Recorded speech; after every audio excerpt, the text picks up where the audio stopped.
There's tape in your desk. We're good to go, by the way. Okay. So, where we last left off, the Misfits found a new adventuring companion in Finn, a halfling artificer who had been hired by the Spymaster 3 weeks prior to meeting you. Unbeknownst to Finn, his mind had been controlled by a deity known as Ilsensign, the god of the Illithid, until Lord Lemire freed him from her influence. As the halfling slept, he had dreams of the fallen kingdom of Mycelona, a kingdom once ruled by drow that had fallen to a colony of Illithid, who used the citadel built to imprison the corpse of Ilsensign as a resurrection ground in hopes to usher their god back into the mortal realm. In this dream, he saw the corpse of Ilsensign slowly regenerating along with her elder brain, still intact and active. The next day, Thea had a number of experiments to try out before the wedding. She attempted to strike a clump of dark iron that Talia had been keeping to see how it would react. And when she struck the ore with her madman's hook, it caused the tavern to quake. As the two gods collided for a moment, you all heard Thea's god speak Ilsenstein's name a single time. When Lorlemere counter-charmed the ore turned to a fine dust until the song ended, which led Talia to believe if Ilsenstein was defeated, then the dark iron would lose all its power. So the party split up to do a number of things during this free day. You visited Unog's forge, which you left Soren to work at. And when you went there, you found that Unog had been taken by the Spymaster the night you attacked the warehouse, leaving Soren to man the forge by himself. Thea and Bran stayed behind at the tavern to speak privately, and Bran professed his love for her, saying that once he saw her die, he knew he had to tell her that he loved her if he ever saw her again. Thea returned these feelings, and the two talked about the drowned god and how she was able to come back from the dead. Sky set up shop outside, selling her art services, and painted her new love interest, Savante. Unsure of her work, she decided to keep the painting from him. You later met with Faria and Edwin to discuss a plan to confront the Spymaster. Finn, Sky, and Lorlemere would sneak their way into the Spymaster's quarters, find evidence of all her wrongdoings, while the rest of you would attend the royal wedding later in the day.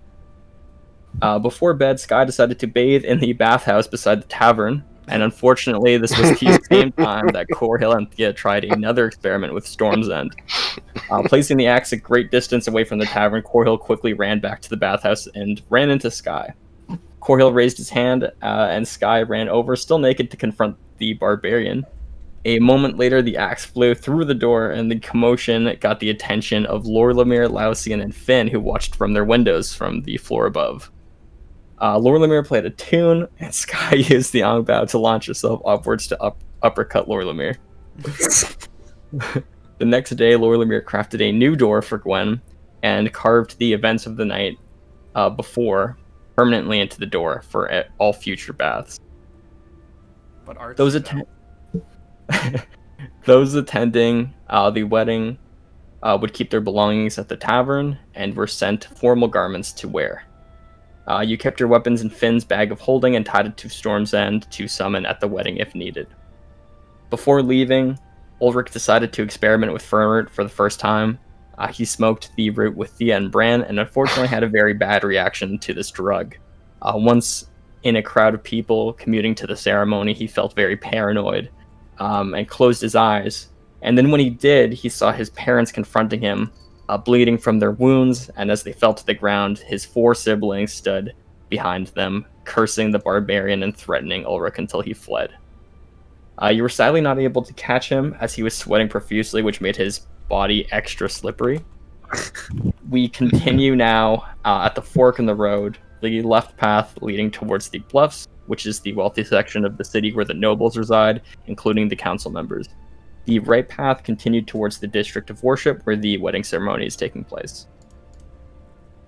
What do you guys do? Well, currently, we're Ulrich's just going for it, and this is the time to, kind of go to our special spots, right? Yep, so I would probably start heading to, the place where we have to, where the office is of the Spymaster. Okay.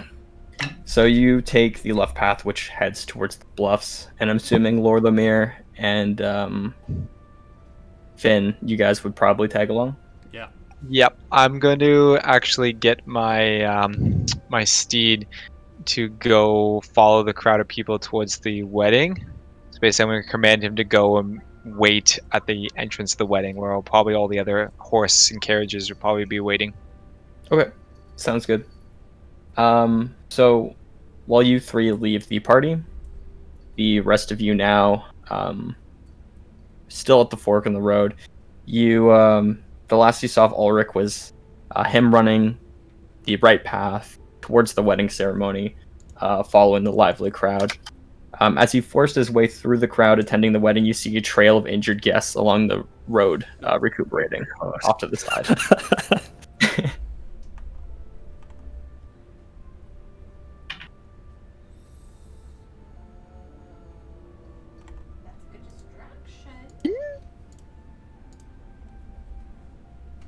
Right? I mean, And if you think about it, he's too fucked up to say anything. Anyways. so are you saying we don't go after him? Well, if we go after him, it kind of blows our entire cover.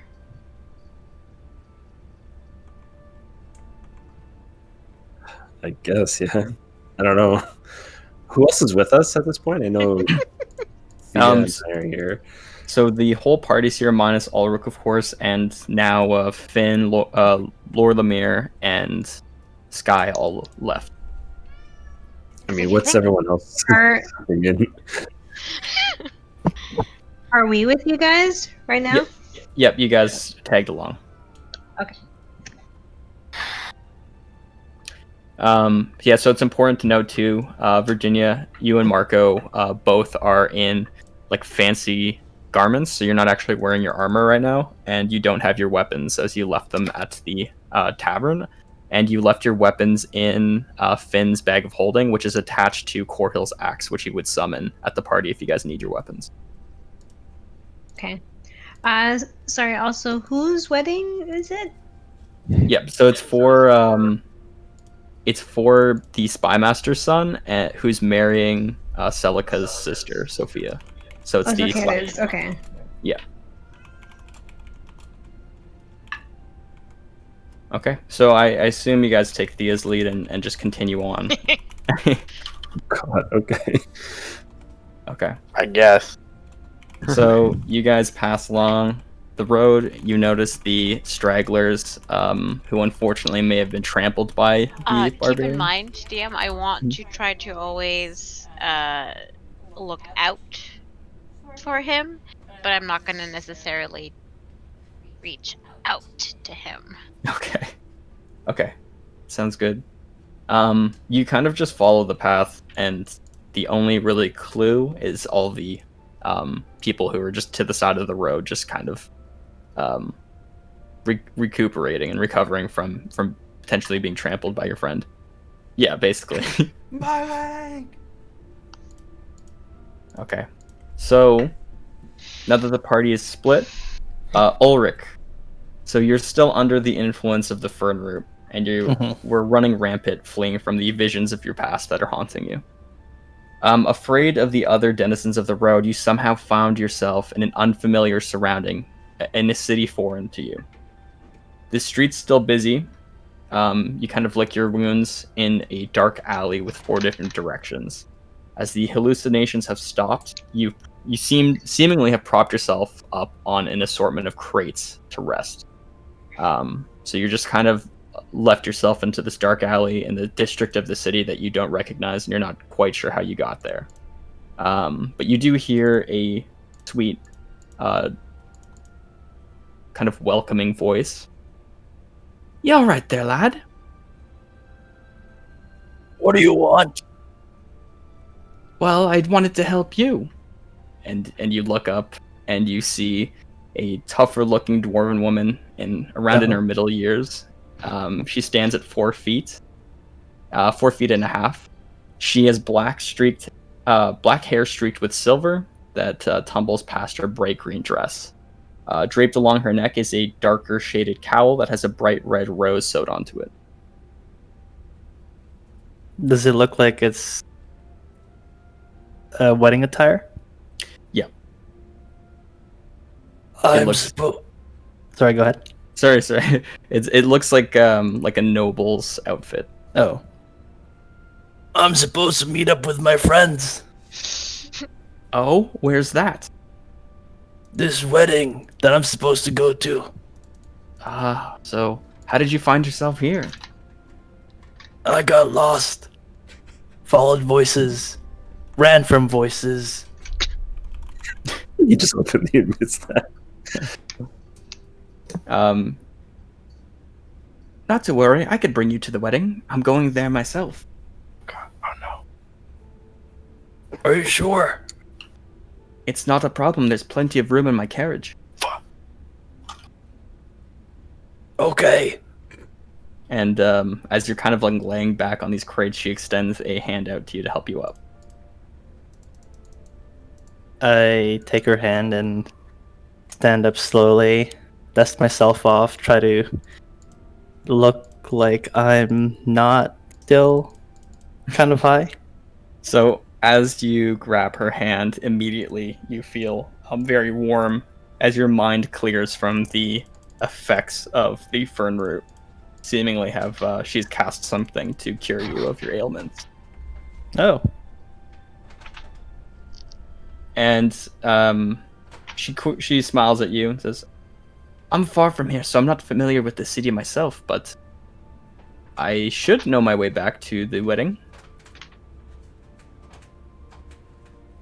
I don't know where I am at all. I think I'll just follow you until I see my friends. That Then sounds maybe good. we can thank you in our own way. That'd be great. My name is Lady Roseheart, by the way. My name is Ulrich Nice to the meet Great. you. Ulrich the Great. Ulrich, what's your passive perception? Let me see. 9. Okay. So, she quickly gives you a pat on the back, and she gestures you to follow her as she takes you back to, it looks like back to the main road.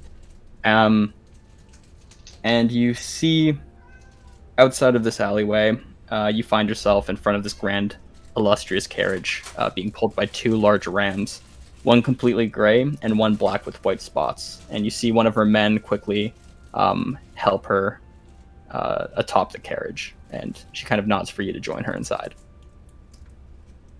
I go inside. Okay. So, back to the party attending the wedding. You inevitably reach a long wall that separates this part of the city from the rest of it. Thea, you're the only member to recognize this area, and you know this to be the district of worship that hosts the Cathedral of Night, which is where you were resurrected from the dead by the drowned god.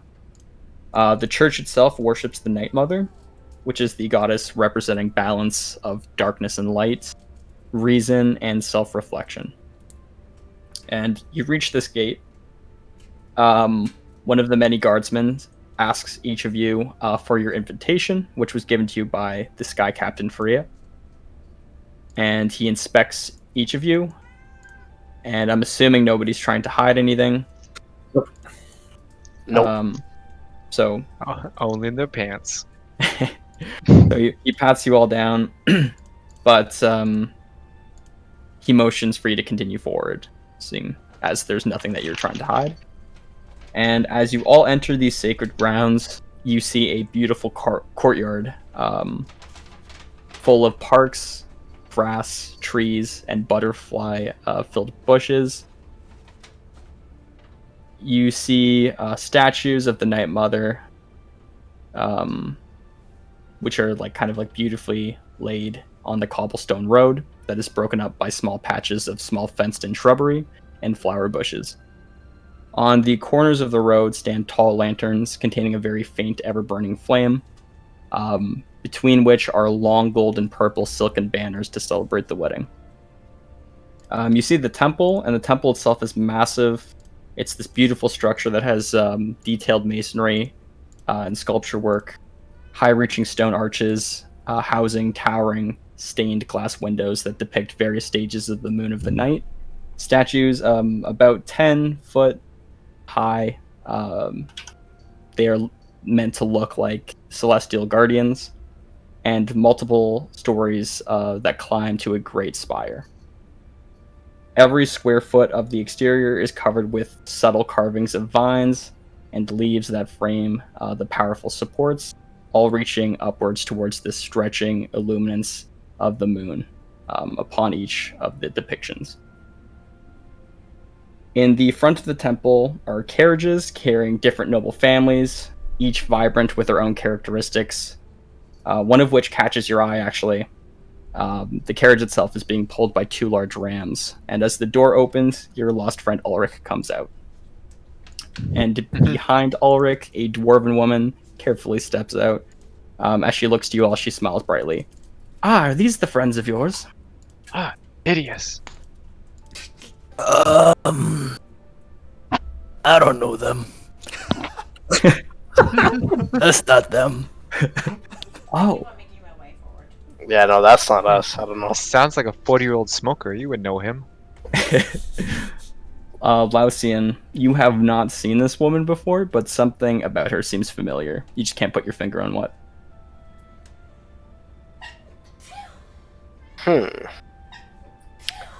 Bless you twice over.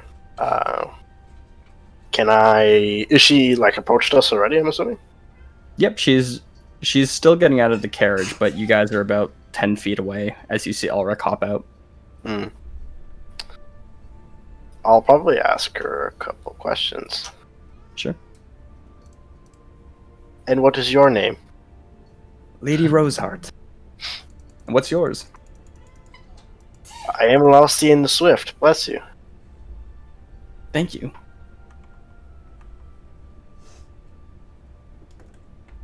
And, are you some sort of royalty in the area? Oh no, Bless you quite again. Oh, thank you. It's the allergies. No, I'm quite far away. I'm from the city of Carilder. Do I recognize this city? You wouldn't, but the name of the city is kind of familiar to your friends, the rest of the party. It's a dwarven city just north, still in Valen. Dwarven.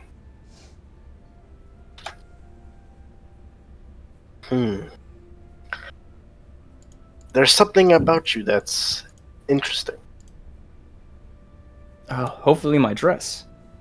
I'm fashioned it myself. I don't believe it's the dress. In due time, though, we will find out. In any case, do join us for today. I'd gladly sit next to you. Don't know anyone here myself. And thank you for returning this kind stranger, who we have no idea who is. Yes, he mentioned he had quite a few friends attending the wedding. Could only imagine who those friends are. She looks kind of confused, not sure if you're joking or if you're serious, but Miss Roseheart, I have a favor to ask you. Of course. Since you're, as you said, a noble, I was wondering if you can get both of us a front row seat or somewhere closer to the bride or the couple. I'm not too sure if I have too much power here, but it came from an invitation from the council. I don't know if I could persuade them to vacate the row for us. Okay. I'll gladly sit next to you all. What was her family name? Roseheart. What's her name? She didn't say her name. She just introduced herself as Lady Roseheart. Ah. Well, since we'll be sitting together, my name is Thea. My name is Ilya, but most people call me Lady Roseheart. Feel free to Mm. call me whatever.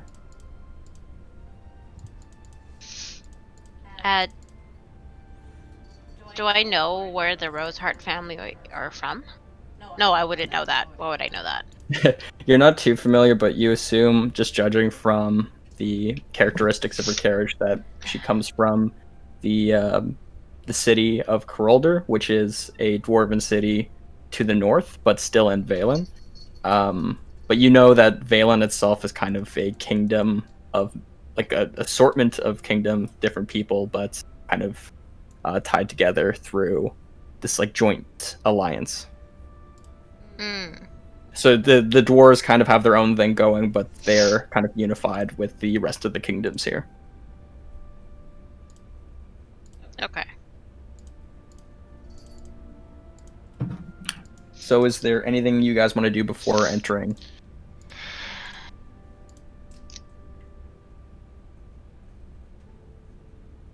Okay.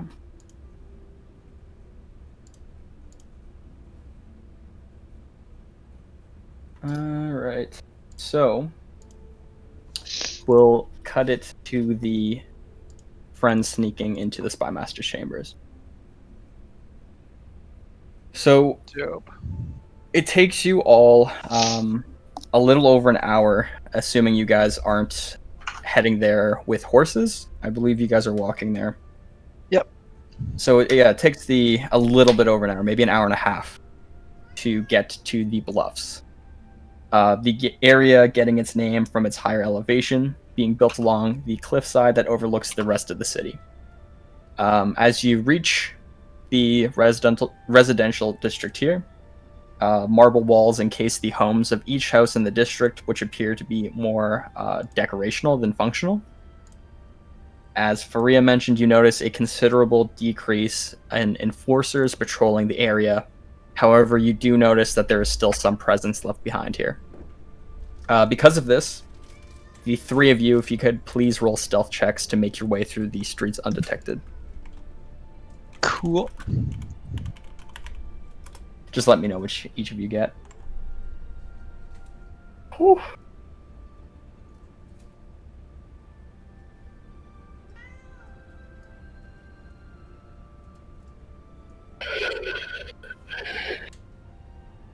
I got a 16. I got a Okay, 13. nice. Let me roll for Talia as well, who's coming with you guys. Okay. She does exceptionally well. 18. Right. You all do pretty well. So, you carefully follow your new companion, Talia. As you can tell, she knows these streets better than any of you do. You maneuver through the backyards and bushes for the most part until you reach these large silver gates that surpass about 40 feet in the air. The tips of the gate are jagged and spiked, but you can see past the gate though, and through to the other side you see the structure the council resides in. And Talia just mentions that the castle name is Salkire Hold. It is a dark stone Gothic mass, an awe-inspiring citadel of dizzying size. The central. What is the name of it again, sorry? No worries. It's the Salkire Hold. I could write it in the chat for you guys. So yeah, the general aesthetic of it is very Gothic, just like the rest of the city. The central stronghold rises up like an intricate, jagged monolith, symbolizing the Eldrosian Reach's power. Numerous pointed battlements and spires surround its towers, with intricate elevated walkways and tall arched windows of stained glass. The walls themselves, like the rest of the households that reside in the bluffs, are made from marble, but still stand about like just under 40 feet, so just under the gate size. I'll also just give you a picture of the citadel.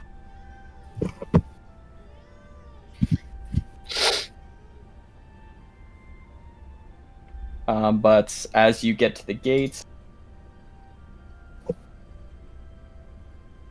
it's up to your discretion how you want to proceed into gain entry into the courtyard. Oh, pretty. Whoa. That is a I very tall would wall. ask Talia. Talia, you know this area the best. How would you suggest we sneakily go in through here? Well, normally I would just use spider climb to get up there, but I've never really gone in with other people before.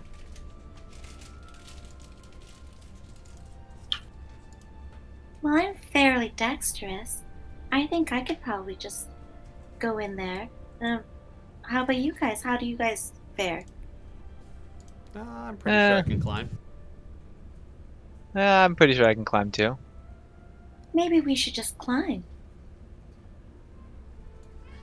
That works That for me. sounds good to me. And for Talia, she just casts a spell on herself, and you see her begin to ascend easily, just putting her boots to the wall as she starts walking up the wall. So how the rest of you guys getting up there? I'm gonna look like there's a faint powder coming out of the ring on my hand, and then I will also just walk up the wall as well. And I Okay. cast spider climb. While he's climbing up, I will ask Finn. Finn, I have some rope. Maybe when you're on the other side, I can throw it to you, and you can be like our counterweight, and maybe it'll help us climb up a bit better. That would help me. Since I'm still like I just got on the wall, I'll just grab the rope since I'm already down there instead of trying to catch it when I'm up there.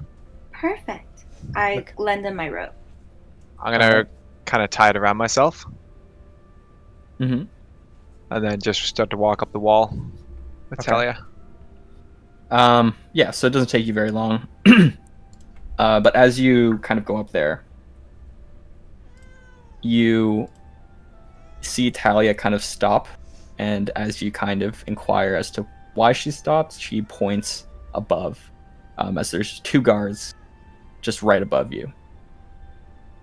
They you don't see them, but you hear them.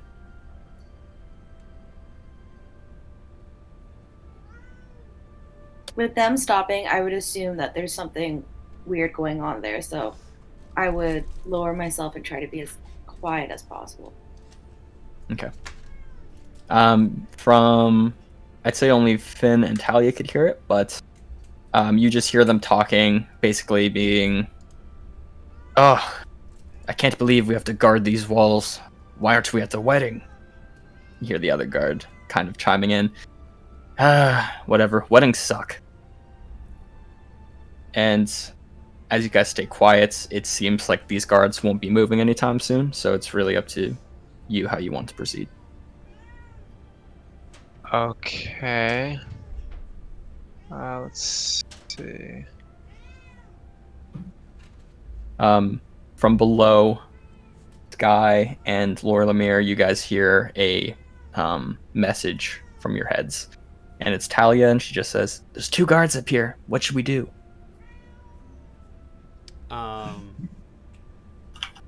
I would say in my head, are they guarding alongs the whole wall? Maybe you can just go a little bit further down. She replies back, "I'm not too sure, but let's try that." And the two of you walk a little further down the wall, and you guys climb up. So from this point, you kind of can... Finn, I'd say you can make a perception check. Cool. Alright.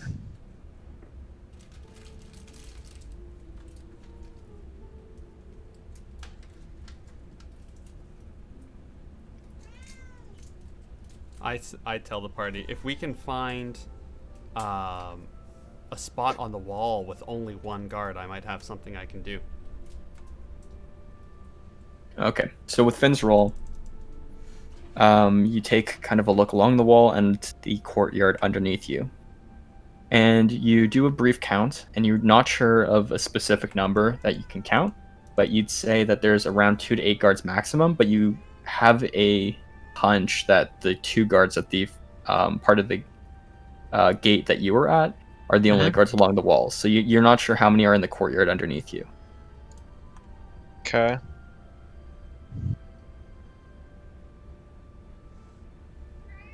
Okay, so it's just me and her up the top of the wall, and those two down below, right? Yeah, I assume you guys begin to climb up as well. Yeah. As the coast is clear. Yeah, I'm gonna kind of brace myself against the wall and try to pull to help them, assist them, basically getting up the wall. Yep, I'd say with Talia's help, you could do it without rolling. And the four of you now are stationed along the wall, kind of ducked and still stealthing. Up to you guys how you want to proceed. So Finn just lets you know that there could be anywhere between 2 to 8 guards patrolling the courtyards below.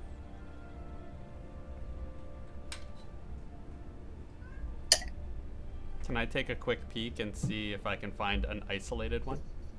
Sure. Yeah, make a perception check.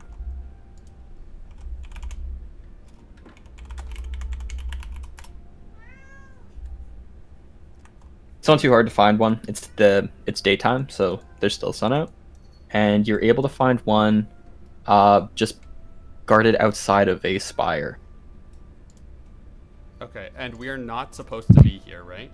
You're not supposed to be here. So like anybody who they come into contact with is kind of suspicious immediately, right?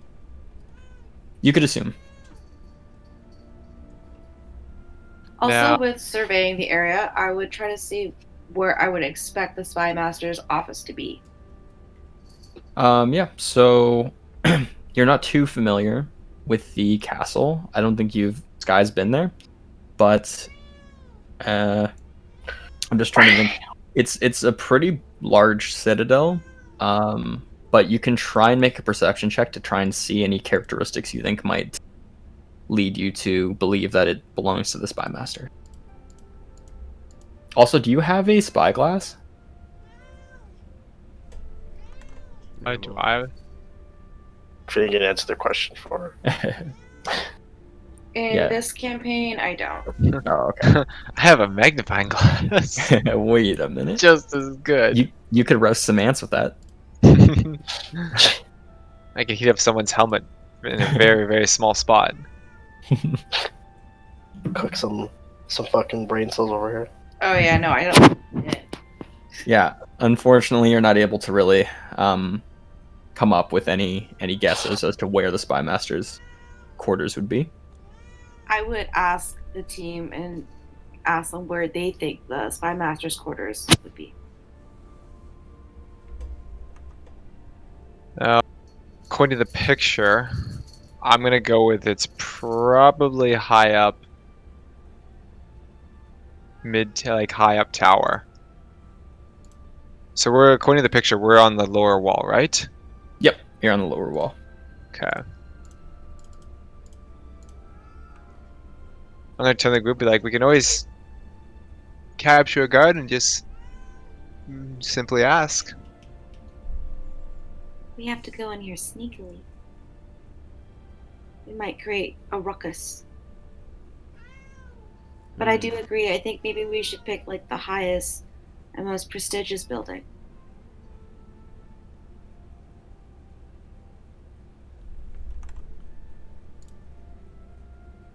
What do you guys think? Didn't we find there was one guard that was by himself? Yep, so Lord Lemire was able to spot one guard just kind of situated around one spire that looks pretty high up.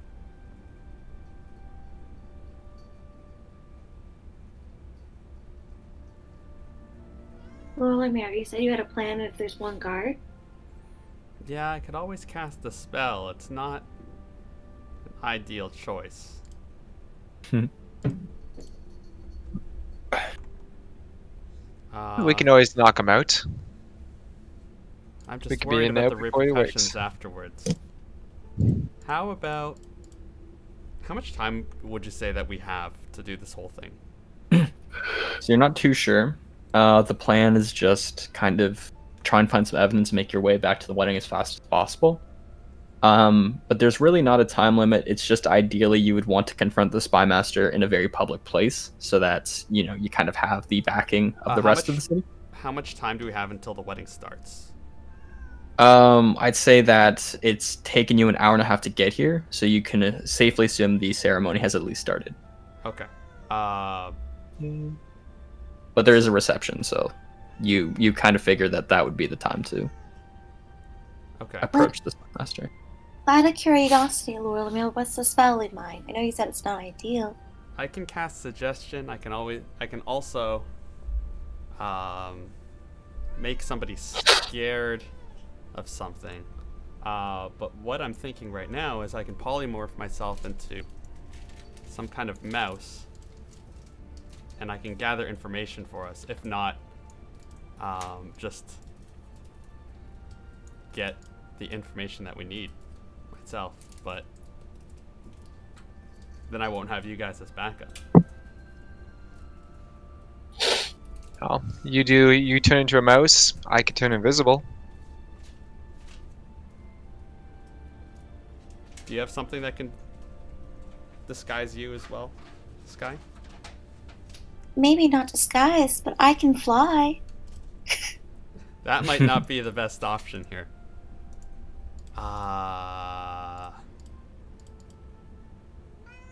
Well, how about we sneak as close as possible, and we'll see what we can do.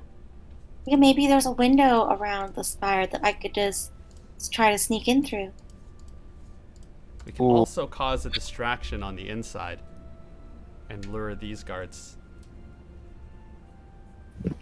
With that hint, I'm gonna pull a little rock out of my pocket. I'm gonna show them and say, "Does this look like a regular rock to you?"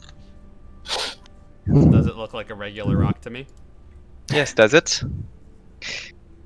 I'm This- gonna poke I'm gonna just tap the rock lightly, and lightly, like quietly, thunder is gonna start to emanate from it. I'm gonna turn to them and say, "I can make this go much louder if need be." Can you make that happen at a distance?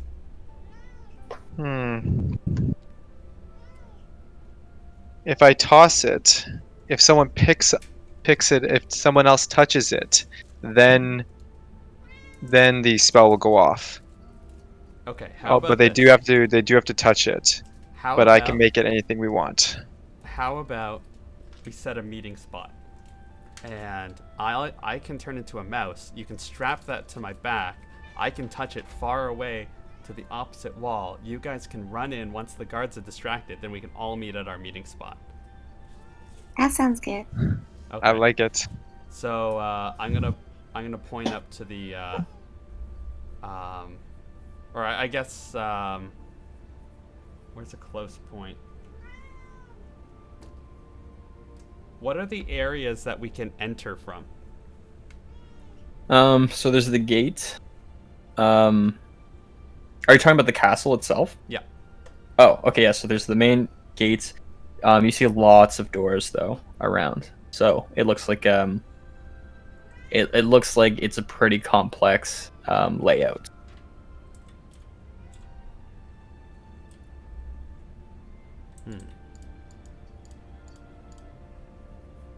Could always meet at the spire that you spotted earlier.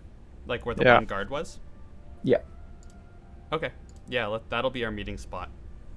Okay. Perfect, let's do it.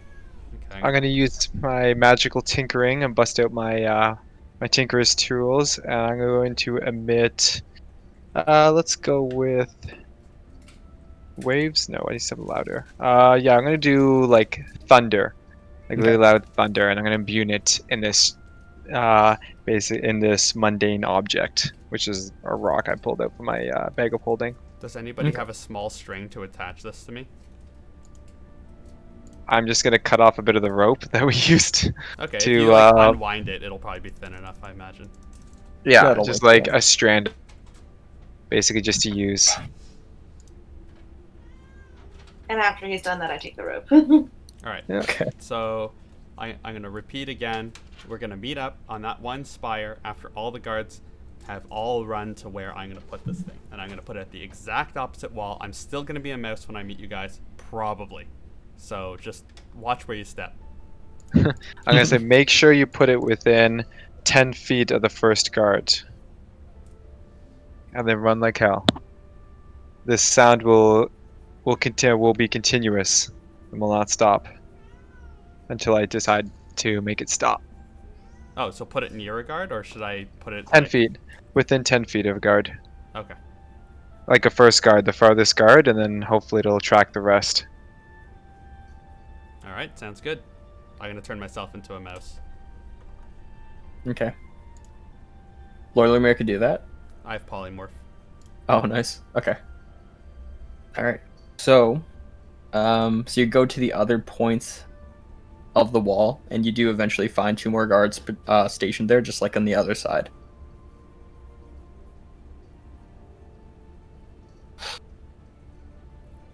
So how do you approach it, Lord Lumiere, with the pebble tied to you? Is there a bush nearby? Yeah, if you go down the wall below 40 feet to the courtyard, then you could find several guards. Several guards or several, like, bushes? I find both, like several bushes towards the bottom in the courtyard. Are you trying to fall into it? Is that what you're trying to do? No, I'm just, like, looking for a spot to where I can, like, kind of hide the pebble. Yeah, it's easy enough. Especially as a mouse, it's easy enough to find hiding spots. Are there cracks in the wall that I can, like, squeeze through? Or do I have to, like, scale the wall and all that? Oh, to like get into the citadel? No, I mean, like, the wall. So, like, I'm just wondering if I need to, like, climb the whole wall. Because you're saying that the bushes are on the other side of the wall, right? Yep, on the interior. Yeah, I mean, yeah, I'd say that you can find a way through. It just takes a little long. It takes like 10 minutes.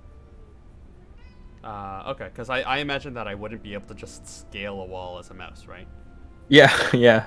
Okay, so I'm gonna squeeze through, pop out on the other side, go into a little bush near the 2 guards, drop the thing, activate it with my little mouse paw, Mm-hmm. and then I'm going to run like hell. Okay. And sorry, Finn, for that item, is it like something that everybody can hear, or just those 2 guards that It'll be continuous, but it's heard up to 10 feet away. Okay. So it'll be a loud thundering crash, basically, that'll be continuous. Okay. So it lasts indefinitely. So you all hear kind of this faint echoing scream coming from the other side of the citadel. And you notice that the patrols quickly move away from their placements and especially the one just outside of the one spire, which was your meeting spot, and you see him quickly take off in another direction. I'm gonna turn to who's left around us and say, now's a chance. Let's make a break for it. Start going. Okay. So you guys make your way to the spire. The door there is a wooden door there. It is not locked as you try to open it, I assume? Yes. Okay. And I'm not gonna Lord wing it Lumiere- open, but yeah. Yeah. And Lord Lumiere, do you make your way there as well? Yep. Okay. Yeah, another 5 minutes go by, and you see a mouse entering from underneath the door. Perfect. Okay. And I guess I would keep walking in. All right. What's So what's the room look like? Yeah, so the spire itself is an ascending tower of stairs. So you're not too sure what part of the citadel this is. There's torches along the walls that illuminate the entire thing up until the whatever is at the top, and you see this like bright red draped carpet that goes over the stairs. But there's no real indication of where exactly you are. I'm on the lookout for guards and cats and just keep walking. Okay. So you're walking up the stairs. I'm It kind of doesn't- like going towards the tower that we picked out earlier. You're in that tower, so you're kind of like going up the spire, and you're ascending these stairs until you reach the top, and you kind of see through the openings you see these like kind of arches, these like kind of supports, but you can now see outside again. And you see that the patrols have now resumed back to their original placements. So the guard outside, that was originally outside the spire, is now back there at the bottom. However, you do see one door again. It is the only way to enter the citadel from this spire. Sorry, say that again. Yeah, so you see one door when you reach the top of the spire, and it's the only way into the citadel, it seems. Okay. All right. As a mouse, I'm gonna crawl underneath the door just to see what's on the other side. Okay.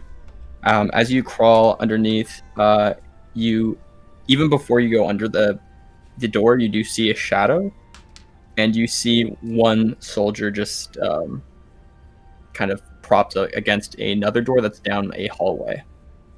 To your left, you see stairs that go back down.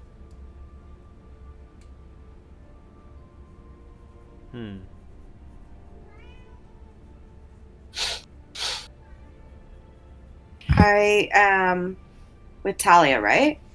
Yep, and Finn. I say to Talia, speak. I mean, maybe you should speak to Lorimer and hear in his mind what he sees. Good idea. And Lord Lemire, you hear Talia ask, "Hey, what do you see in there?" One guard. Should we take him out? I think that's a bad idea. I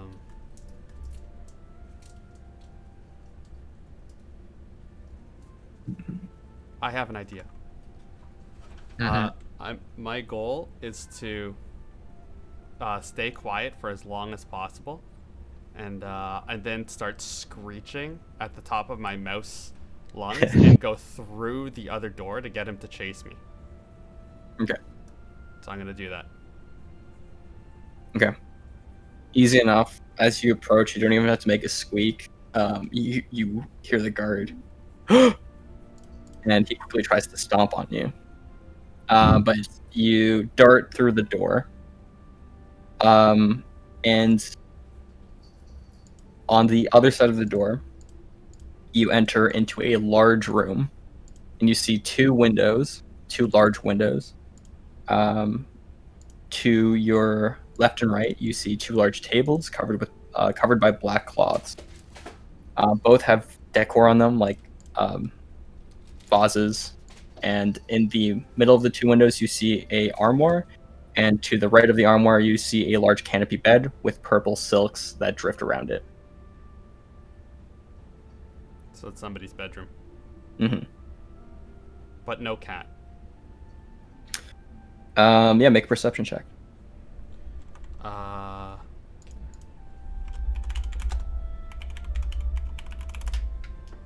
that's a nat 20. Nice. So with your enhanced hearing capabilities as a mouse, you have very large ears. You hear the faintest soft breathing of a small animal. With some time passed, I would have asked Talia, what is Lorimer doing now? Are we able to go through the door yet? Yeah, she relays that question to you, Lord Lemire. I say, well, what's the guard doing? So you just enter, you listen closely, you hear the cat, and you hear the guard outside rummaging for a key. Okay, I'm going to. What is the field of vision of the cat? You can't actually see the cat. You don't have full vision of the entire room, but if you were to dart across, you look to your right and you see two couches, two cushioned couches facing towards a large fireplace, and you assume the cat's there.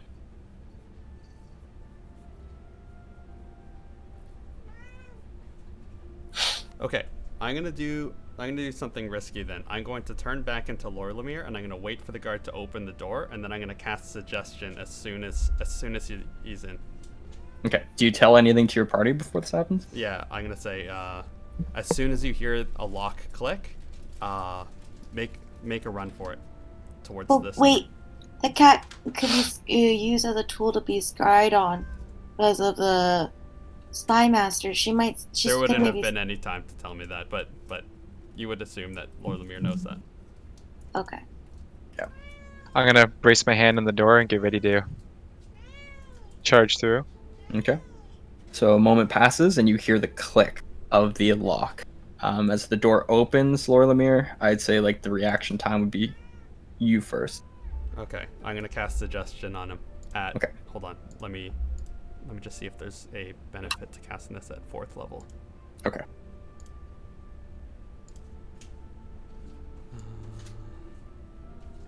It's just. No. Okay, so it'll just be at 2nd level. Okay. Sounds good. Wisdom save DC 16. If he passes, I'm gonna use lucky. Okay. And he got a natural 17, and he has a +0, so just 17. So you want to lucky that? Yep. Yep. 4. Okay. Hey, bud. The Spymaster told me that she wants you to take her cat for a walk. Scruffy? Mm-hmm. Oh. Weird. Okay. And he goes and reaches for the cat. The cat familiar with the guard. The cat's not very alerted. And he picks Scruffy up and begins to leave. I'm a genius, by the way.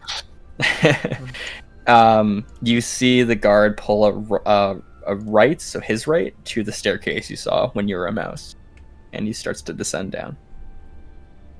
Alright, I'm gonna creak the door open and give a thumbs up to my party, who probably opened the door right as soon as that happened. Yeah. Okay. Yeah. Gonna nimbly run through then towards what I can hopefully see as the mouse. He's not in mouse form anymore, but you do see the okay. Cool. Yeah. Gonna So run you- up. So yeah, you guys see the same thing. It's a very large room. That's the top of the spire of the tower you guys saw. And you see 2 large windows with curtains drawn to the side, the sun beaming through, illuminating the entirety of the chambers. So you see a table on both sides of the entrance, just with decor, just like knickknacks and stuff like that. You see art hung up on the wall. And you see an armoire in between the 2 windows and a large canopy bed with purple silk sheets that drift around it. To the left side, you see a desk that is completely barren. Nothing is on it. I'm gonna search that barren desk. Hopefully it has drawers, I'm assuming. Yeah, I can you start see many drawers. Rooting through. So I'm Sure. gonna kind of quickly root through them. All right, what are the 2 of you doing? I'm gonna Sky look for anything hidden, like hidden doors, hidden like latches that cause mechanisms, just like anything that would suggest something hidden. Okay. And Lord Lemire, what are you gonna do? I am gonna very quietly hum counter charm, just in case. Okay. And also I'm just gonna be like looking over the desk as well. Okay. So Talia is going to stay by the door and close it, and just stay by the door to make sure no one enters. So how long does suggestion last? Let me have a look here.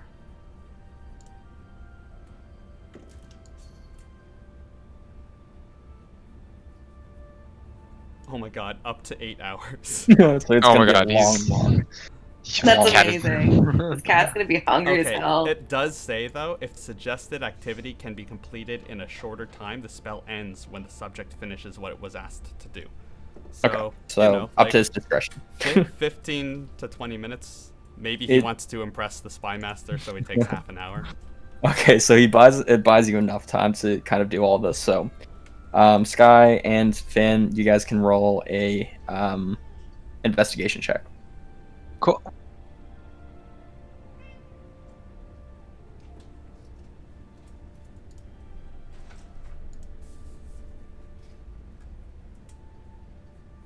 $23. 14. All right, so Finn, you rifle through the many drawers of the desk, and you find various things.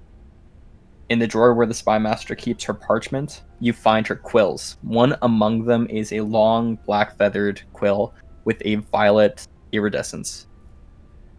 So it has this odd glow to it. Ooh. I'm not gonna waste time examining it yet. I'm just gonna kind of grab that fancy looking quill. Okay. And put it in my bag of holding. Okay. You find a coin purse. 100%, yeah. And you find another drawer where there's several paintings that either look scrapped or unfinished. But you notice that there's no paints or brushes inside the drawer. Lord Lemire's going to take Finn's hand when he tries to take the coin purse and set the coin purse back down. Okay. I'm gonna turn to Lorbe and say, "What? The people of the city always need money. Plus, it'll be a great distraction if we ever need it."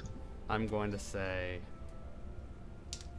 when this is all over, there's going to be blame to pin. We don't want to give anyone any ammunition, if you know what I mean. And I'm going to continue humming my counter charm. Do you say that as he tries to grab the quill? The coin purse. Okay. So, Finn, you take the long black feathered quill with violet iridescent. So you could just add to your inventory. Yep. Dreaming night feather. Dreaming night feather? Yeah. And when you have a short rest, I'll tell you what it does. Cool. Okay. So the next thing you find is an obsidian box about 8 inches long in a rectangular shape. It's a vibrator. Nice. Made of wood? If you open inside, you see several gems. I'm gonna look at Lorlemere and then close the box and put it back in the drawer. Lord Lemire's going to nod. Damn. I was hoping to break you guys, but you did a good job. I'm gonna mention to Lorlemere that I found this weird looking quill, but we don't have the time to, peter around and investigate it. We can check that out later. Lord Lemire's going to continue the counter charm, but saying, just nod. Yeah, I'll just nod. Okay. In the very last drawer you check, you rummage around and you find a peculiar pouch that when you open it, you see a familiar void, similar to when you gaze into your own bag of holding. I'm gonna very cautiously reach my hand into this random bag and see if I feel anything. Yep, you feel lots of different things. I believe how it works Creepy. though is you have to think for a specific thing you're trying to pull out and see if anything comes out. I'm gonna see if I can anything that feels like paper, parchment. Okay. And you find several documents. Fancy. Quickly analyzing them, you see many documents of dark iron weapons. Oh. If you look specifically at what, we see many different weapons. You see a purchase order from Su Chen, thousands of gold in exchange for all sorts of weapons. Oh. You find documents outlining early prototypes of Project Colossus and final schematics. You find documents of the dark iron substance itself and kind of like logs of what the Spymaster was writing down at the time of its discovery. Dear Lord, I'm gonna give a little quick whistle to the group and kind of flash the papers at them. Hopefully they understand that I found something of intrigue. And then I'm gonna quickly put that also into the bag of holding. My bag of holding. I'm gonna quickly put on my gauntlet, and in the bag of holding I reach to see if I find anything metal. Like any earth substance metal. Okay. And as you do, Lord Lemire is casting counter charm, so make a wisdom save at advantage.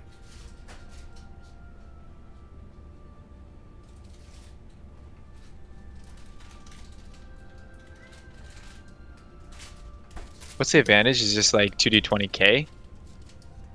I'm not sure. Wisdom save throw, you right? would do exclamation mark check. Wisdom. My character isn't linked. Oh, okay. So yeah, just do. Gives you ADV at the end of the D20 roll. I'm just gonna grab another beer. I'll be right back real fast. I also want a beer. Also, This is what happens when Jay Breezy plays a smart character.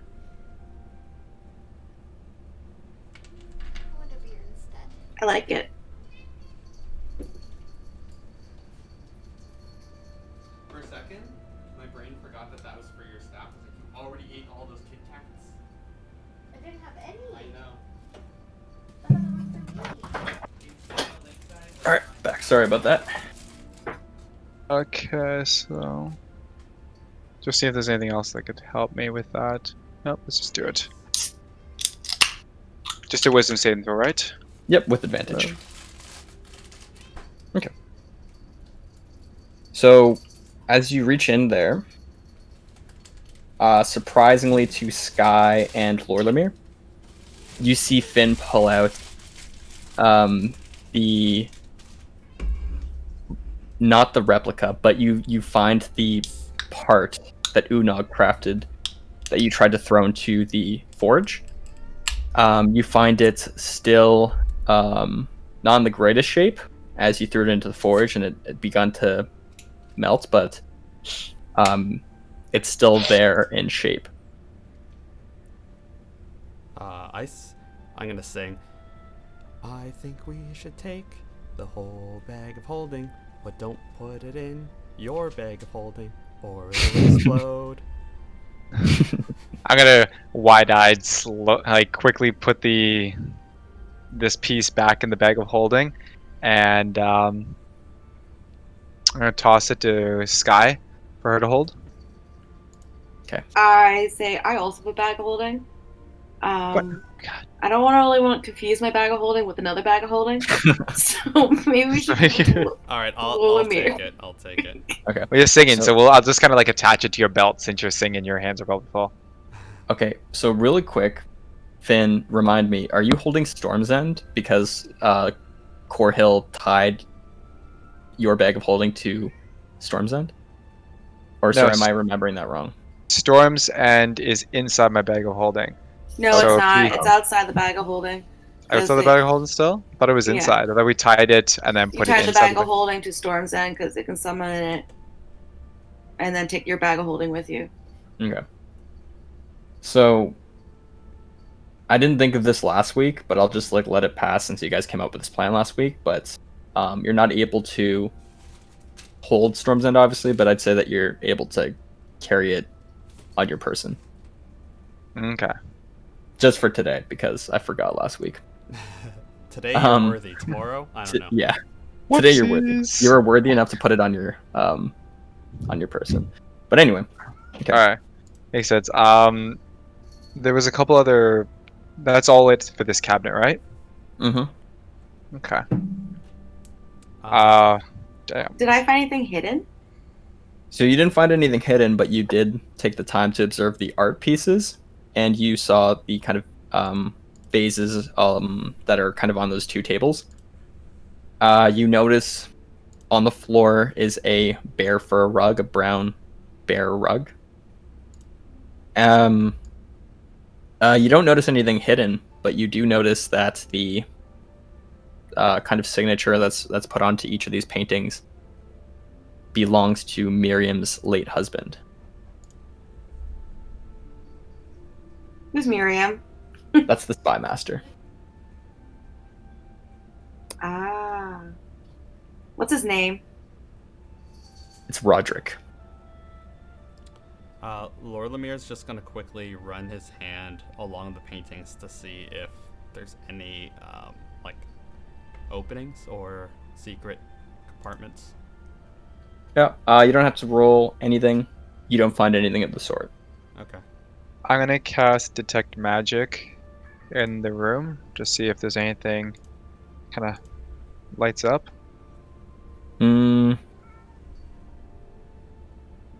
So there's nothing magical other than the quill that you took.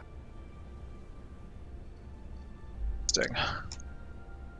I tried to really study those art pieces so that I could possibly replicate the style. Okay. Also, what is the style? It's more realism. You see portraits of their family. You see a young Bartholomew Greyman and a younger Miriam. Much more beautiful. Miriam Greymane. This was long before his death.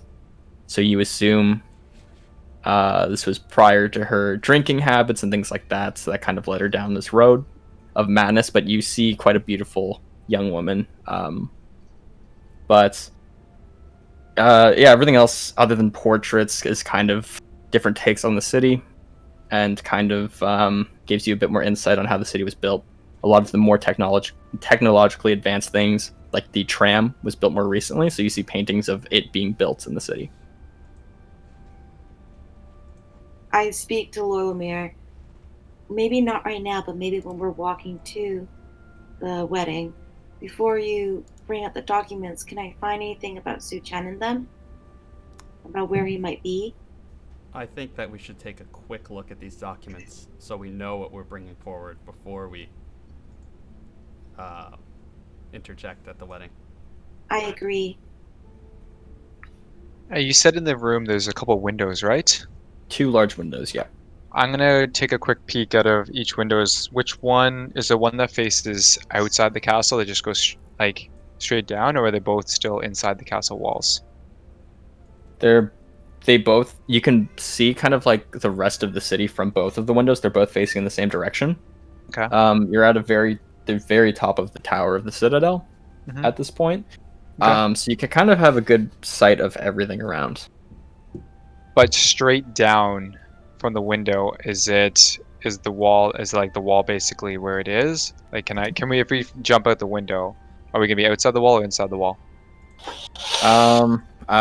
If you jump out the window, then you could probably make it to the wall if you have some kind of spell. Not But that's gonna move me, just gonna basically slow a descent straight down. okay, no, you would still be in the walls, within the walls. Ah, shite. Alright. I think though we should look at the documents when we're on the main road though. Well, we still have to drop off our equipment at the inn because we're not going to be able to go into the wedding without. The plan was to sneak into the wedding because when the ceremonies end and it's just the reception, you assume, or you were told anyway that by Faria that the guards would kind of let their guard down. Right. Okay. And is that inside the walls? It's inside the walls of the district, yeah. I'll turn to Laura and just say, I'll go invisible to sneak past the guards for the wedding. You can give me all your weapons, and then we can kind of reveal ourselves afterwards. My weapon is hidden already. I've just got a hand crossbow, but I also have my fiddle. Mm-hmm. Okay. I'll give you my ongbao. I'm gonna turn to the group and say, should we check any other rooms while we're here? Is it just the one door that basically leads all the way back down? If you're trying to go down, yeah. There's stairs immediately to your right when you exit out the room, though, which is where the guard kind of left with the cat. But that's the same door that has another guard in front of it, right? So Or is the that a guard... different door? Oh, that's what you mean. No, so if you head back down okay, so there's one door across from you, and that leads back down to where you came from. And then to your right, there's not a door, but there's stairs that just lead down. And that's what the guard took with the cat, right? Yep. Downstairs, you saw, though, that the guard returned to his post after you checked out what was going on from the distraction. So he's outside the door if you were to exit out that way.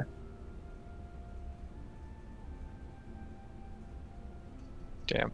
Should we check it? Should we go looking for any other rooms, or are we satisfied with what these papers may contain? I think these papers are proof enough of what she's been doing, but I think it is good for us to figure out an escape plan now. I agree. On our way out, I'll keep dropping rocks with that can make thundering or lightning sounds to buy us a bit of time to get out of here. Okay. Okay. So how are you getting out of here? You guys want to go back the way we came?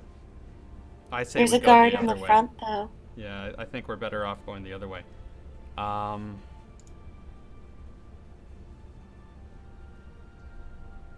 So in that case... Sorry, go ahead. I can just No, we gotta go. I can go invisible and try to create another distraction. Okay. So really, depending on what you guys want to do, if you guys just want to get out of here, just to save some time, if you are going to go invisible and make a distraction, I'd let everybody make a stealth roll with advantage just to try and get out. If you're going to check for rooms, then that's a whole other thing. But if you're just trying to get out of here, then if that is the plan that you're going with, and you guys are just going to go down the stairs and try and find your way out, then just make stealth rolls with advantage. Okay. I think we should just try to get out of here. Yeah. Just dip? Okay. Just Okay. for clarity, who has those documents? Me. You They're do. my bag. They're in my bag of holding. Oh, did you take away from her bag of holding? Yeah, I took it out of her bag of holding and then put it into my bag of holding, not All the expecting anything else Okay. to be in there of importance. But the gun I put back in her bag of holding because I don't want that shit near me. Well, that Fine. item. And I've got the bag of holding in case we need any other evidence. Yeah, so you have her mysterious bag of holding, I have my own, and you have your own. Yeah. So many bag of holdings. I know. Yeah, there's- that's why I was like, don't Jesus. put it with me. I already have a bag of holding. Yeah. My bag's red, so can't get it mixed up. Mine's blue. Big boy. Mhm. Alright, I'm rolling my stealth. Did everybody else roll, by the way? Nope. I'm just gonna go invisible. I got a 23. Alright. 23. I got I'm a gonna- 13. And I'll tell them I'll meet them outside the castle where it's safe. Okay. So, easy enough. I think collectively you guys make it out swiftly, and you guys are now back on the main road, so things don't get complicated. I'll remain invisible. Okay. Before, like, I would whisper then to, like, around and be like, can I see those documents with Su Chen? I want to know where he is. Is there a place where a tiny hut would go unnoticed, like a group of trees or something? So you think not in the district you're currently in. Once you exit out, you remember that every household kind of has their own like marble walls. So you're really trapped within the road unless you wanted to sneak into somebody else's house. Hold on, let me just have a look here. Is there a place where a 10-foot radius immobile dome would go unnoticed? For this sake, I'd say yes, because let's just say that the guards, since they're so minimal in the area, then you could do that fine. Can we just make it look like a guard post? Yeah, let's say that. I don't think I can. It just looks like a hut. Okay. Oh. It's fine. Okay, I'll do that, so that way we can't get scryed on. Okay. And so are you sharing the documents? Yeah, I'm gonna come out of visibility because you said it took an hour and a half to get from where we left to get to the castle, right? Yep. So you All right. imagine it would take the same to get back. All right, so yeah, my invisibility is ended by then. So I'm gonna pull out the documents from the my bag of holding. Okay. So Sky, there's no details as to where Su Chen is, but you see that they're going to be meeting in a fortnight at Stonewatch Keep. At Stone Watch Keep? Su And I'm Chen gonna- is supposed to arrive in the fortnight to do this kind of exchange of weapons and goods. And I'm gonna tell Lorlamere that I was supposed to meet with the Spymaster the day after the wedding. So tomorrow. Yeah, so tomorrow. Is tomorrow a fortnight? No, fortnight's 2 weeks. Okay. Got it. So you look at the documents and it looks like they've just been exchanging letters. They haven't actually met in person yet. So Su Chen is going to be traveling here. Okay. At Okay. least we know where he's gonna be. So, since you guys have finished your mission, we'll bring it back to those attending the wedding. So, you guys now enter the Cathedral of Night, which is where the ceremony is taking place. As you enter, you are brought towards a row of pews to sit with one another. You alongside Lady Roseheart. The interior is a glorious hall of towering stone walls draped in a red velvet banner, with chiseled detail framing the numerous 40-foot tall stained glass windows bearing images of holy stories of the Night Mother. In the center is a raised central platform holding a painted white wooden arch. Among the pews are 2 large towers that rise up in the middle of the chamber with balconies filled with onlookers. As you get seated,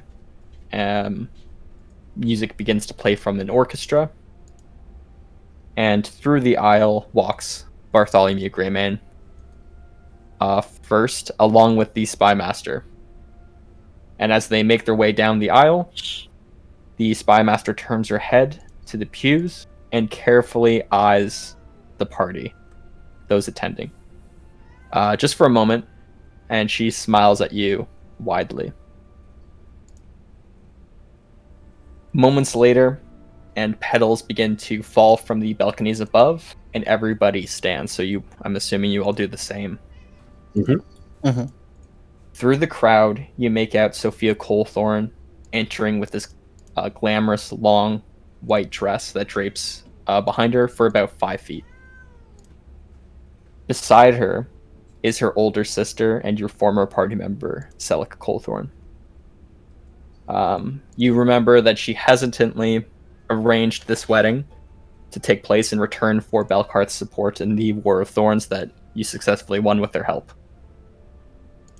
And as Sophia finds her way to the arch with Bartholomew, the priest begins to speak. And as he does, you kind of hear whispers coming from the people beside your row. And you hear them quietly talking.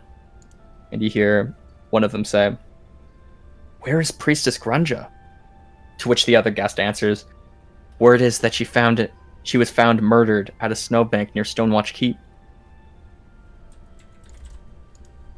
And after a few minutes of this priest speaking, he finally says, "You may now cloak the bride and bring her under your protection." And you see the young Bartholomew Greymane release his gray cloak and gingerly place it along Sophia before the two interlock hands once more. The priest then begins to lightly knot a long white ribbon around their hands. Those familiar with those religious would know this is kind of a tradition. It's kind of a symbolic. Rubber knot. Yeah. While tying this ribbon, the priest continues, "Let it be known that Bartholomew and Sophia are one heart, one flesh, and one soul. Cursed be he who would seek to tear them asunder."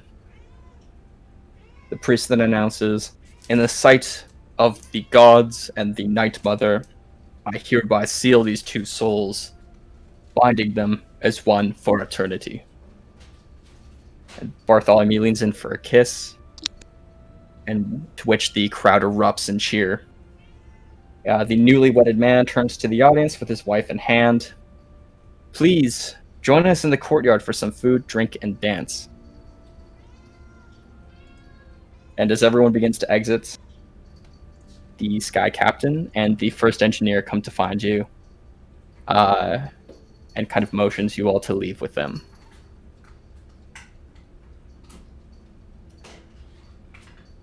Assuming you all do, with the ceremony ended, you along with the rest of the guests are ushered back outside into the courtyard, where everybody is seated in their assigned tables.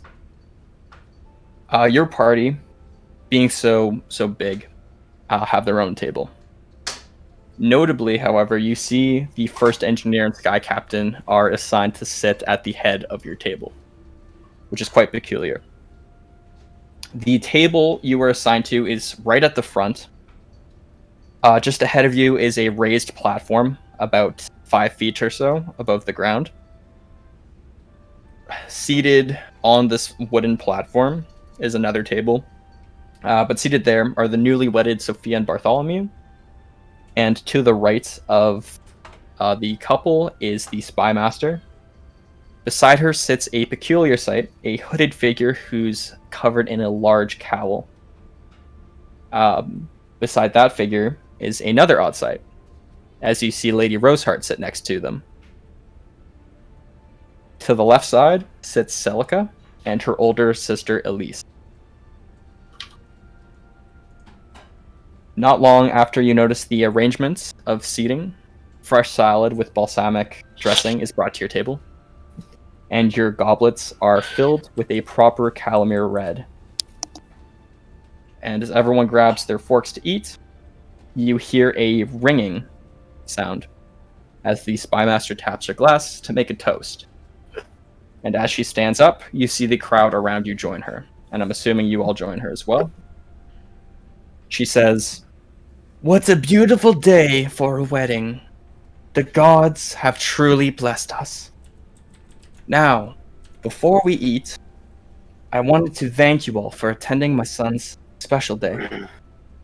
I hope it is a day we all never forget, as today paves the way for the future of this fine city.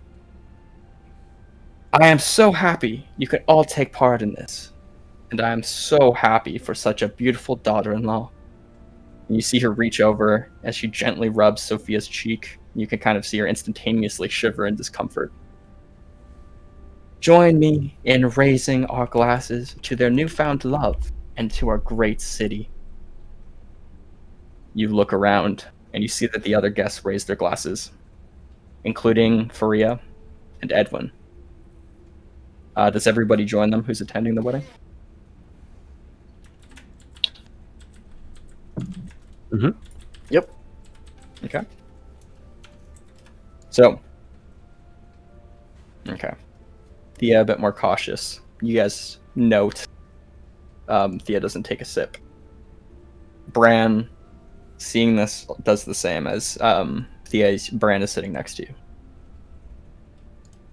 As you all drink, those who are drinking, the wine is very sweet and heavy. An expensive tasting drink for such a glamorous wedding. Music begins to play once more, as the Spymaster motions to the band to perform another song. This song is much more slow. Let me just switch the music.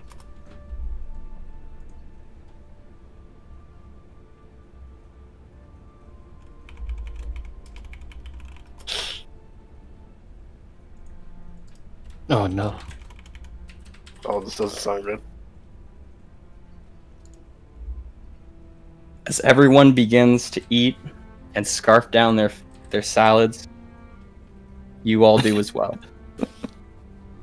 Balsamic.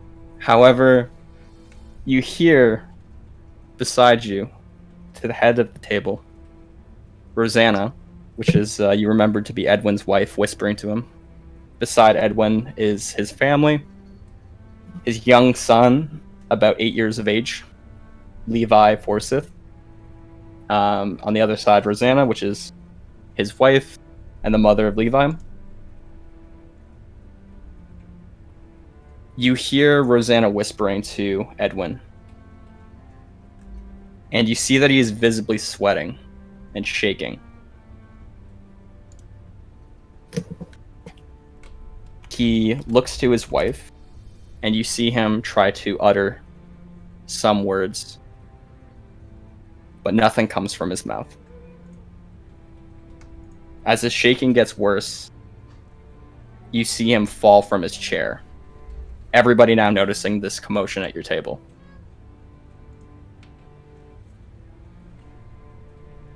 Is there anything you guys want to do? Can I examine him or apply like medicine first? So, I want to immediately look around to see if anyone's walking away. So, I'd say that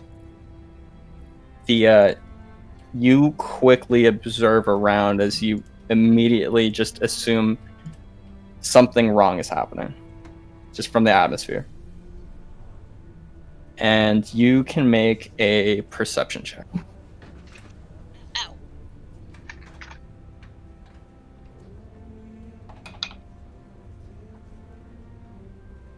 that's really good. Perception, yeah? Mm-hmm. Oh, but this is Ophelia, not Thea. One sec. Perception. Yep. Yeah, Virginia, this is the music being played by the band. No wonder Stone's dying, dude. –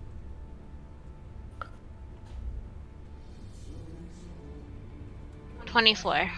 Oh boy, oh baby. So you look around, specifically your eye immediately looks to the platform with the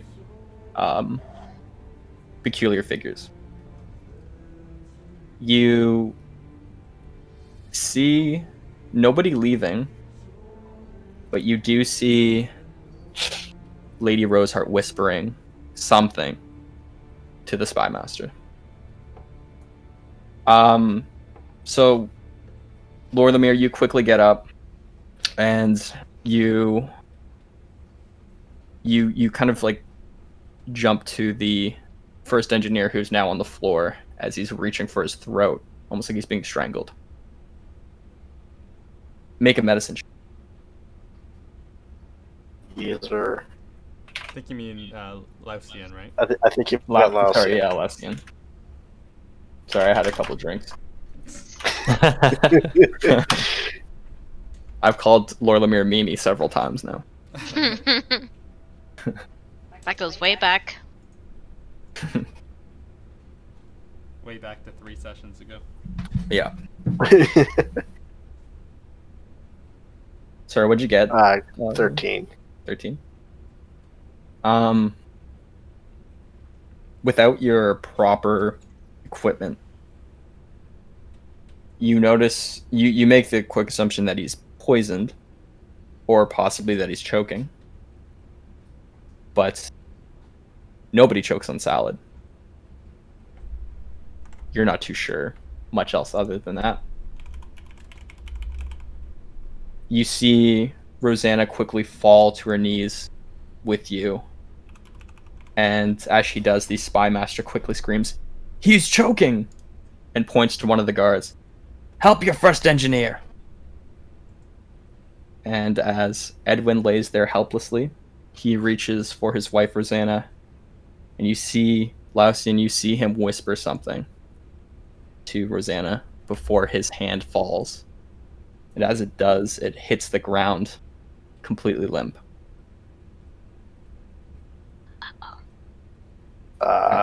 Rosanna stays there for a moment, her hair you see covering her face as she's still on the ground with you.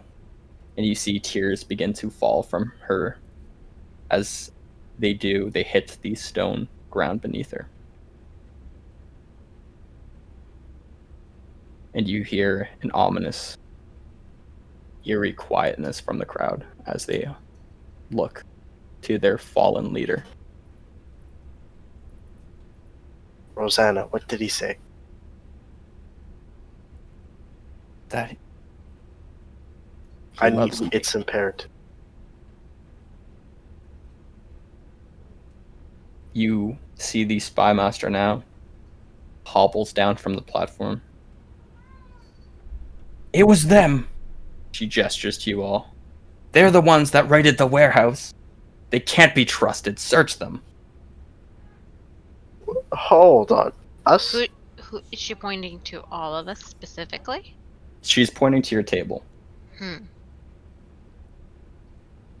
And you see guards now begin to approach you. It's up to you how you want to handle this situation.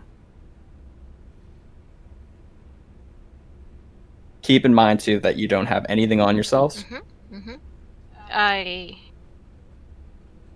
I stand up, looking at the Spymaster, not breaking eye contact. Please. Go ahead and inspect. Okay. The guards cautiously approach your table.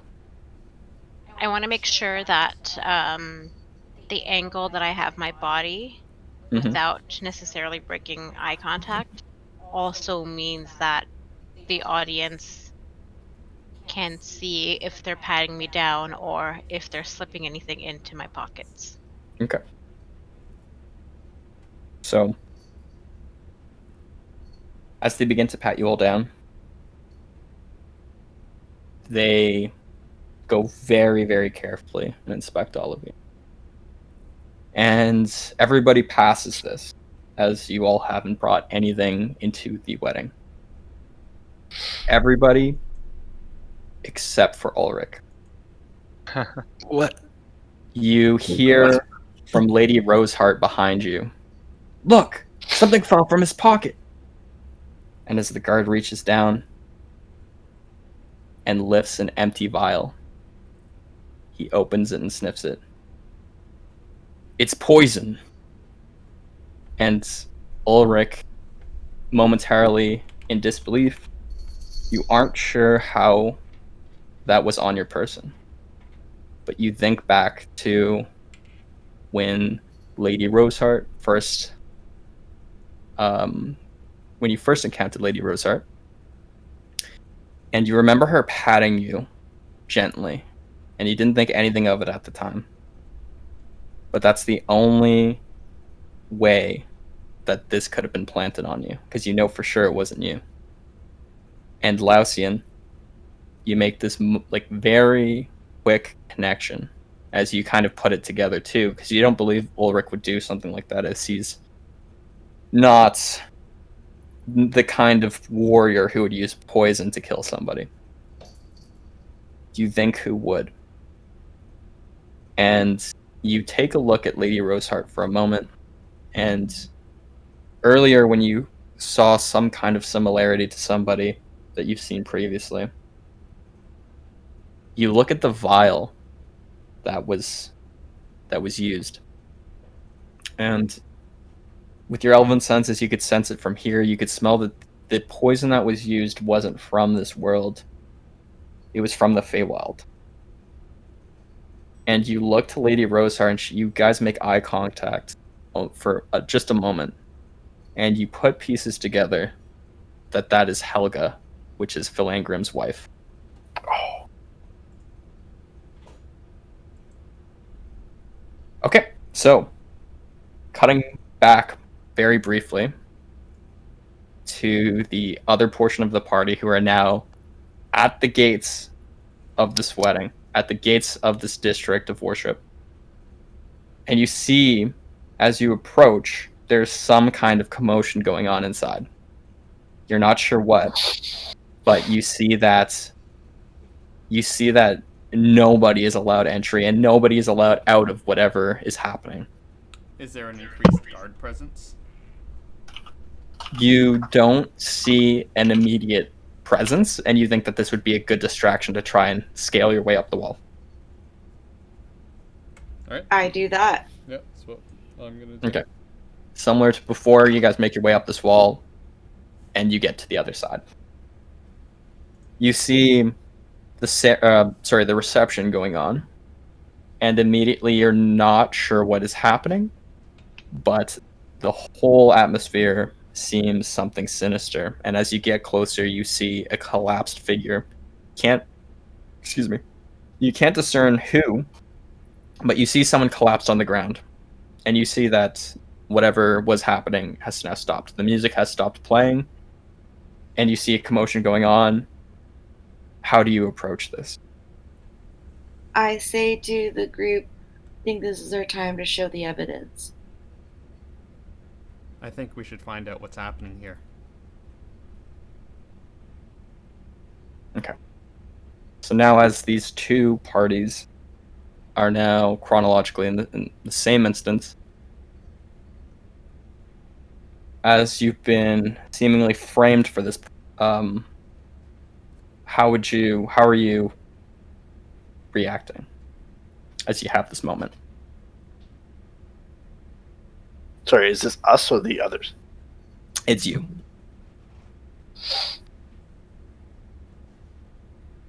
Like Now all of us hold- or Ulrich specifically? Yeah. Me specifically, or just all of us? I'd say everyone that was attending the wedding, if you guys have anything you want to do in this brief moment. If you guys want to say anything.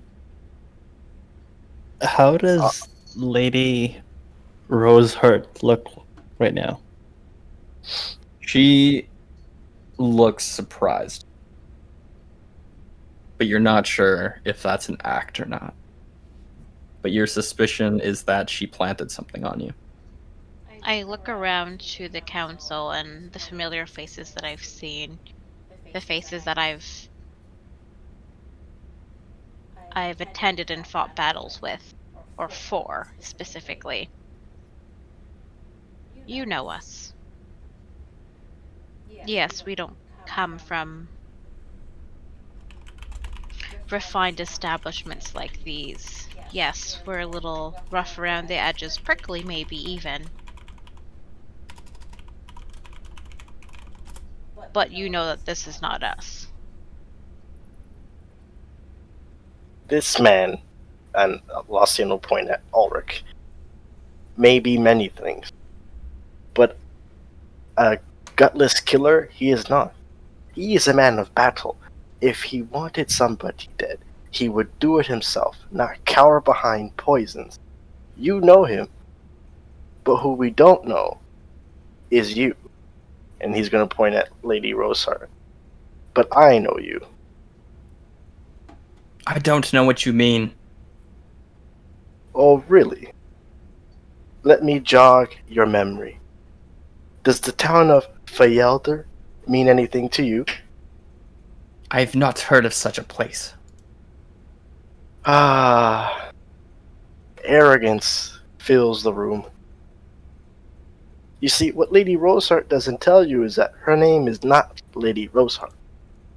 She is Helga, wife to King Falangrim of the Amarindar Kingdom from the Feywild.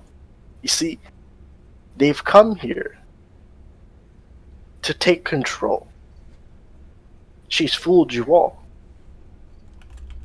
Lies. And the figure next to her, the shrouded figure, the one that has this large cowl on, finally removes his cowl. And you see former friend, Vieshro, risen from the dead. You see his burnt scales, his once burnt to a crisp body, reanimated. You have a hunch that somebody, some vampire, may have had something to do with this. Lies. They murdered me and attacked your warehouse. Vieshro, you know not what you speak. This one tainted my blade and poisoned the first engineer. They want to take control of this city. And tell me, please, tell me, what use do we have of your city? You don't even know where we're from. We don't have a city. We're never around long enough to stay in a home. Why is that? Right. Of course I forgot. Because we're off fighting your battles. Because we're off righting the wrongs that are mostly all your faults, really. These are not things that we controlled, but a product of you. Some of us, like myself, no longer have a home because of people like you. And he points at Helga again. I made you a promise once before. I would avenge my fallen family in town. This only adds more fuel to the fire. At this point, the Spymaster, you hear her speak to the battalion of guards that have now approached. Lock down this city. No one leaves and no one enters. Seize them. And Lord Lemire, you, before this happens, you send a message to Thea as she's speaking, and Thea, you hear the message of Lord Lemire's evidence against the Spymaster. Before you guys can approach, however, a battle ensues. Now, we can load up map tools, Oh, depending on okay. how you want to approach this, and if you want to surrender, or we could try and play it out. But really, it's up to you guys. I don't know what you guys want to do. How many people are around? So, there's a crowd of people, but Battle-worthy people. there's 4 guards, and you don't imagine that the Spymaster or Lady Roseheart or Vieshra will try to fight you, but Is there a lot of people, like guests, still around that I would hear? oh What yeah, we have it's to the say? it's the full attendance of the wedding. Oh, But boy.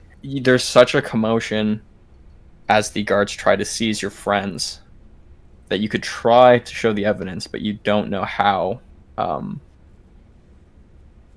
valid it would be, as you kind of get this understanding that they planted poison on your friend, and that it would be very hard to try and convince everybody otherwise and to look at your evidence. Who has Lord the empty vial? Hmm? Like, who's holding the empty vial of poison right now? Right now, one of the guards that are about to seize your friends. I would probably try to speak to Bartholomew and Sophia and Yeah, say, that's what Lord Lemire was going to do. yeah, So, I would say, you are our new leaders. Please hold off on doing this. Give us the opportunity to, we have new evidence, and give us the opportunity to present our case. Lord Right Lemire is now. going to go the stealth route, and just like as soon as the commotion started happening, just start running through the crowd, and sneak his way onto the, like I guess the wedding party table, and whisper to the 2 of them, and say, I have proof of intent to sell these weapons, and we can, I'm not going to show it to you right now, but just know that this is your chance to do good. And then I'm going to polymorph myself into a mouse, and I'm going to run away. Okay, 1 second. Okay, so you sneak your way. First of all, roll a stealth check. I don't know who else is joining him, Finn and Sky, if you guys want to join them. I'm actually going to cast Disguise Self on myself because I don't want the Spymaster to know who I am. Okay, perfect. Yeah. So I'm just going to look like a person that is 1 foot taller and a little heftier, but dwarf.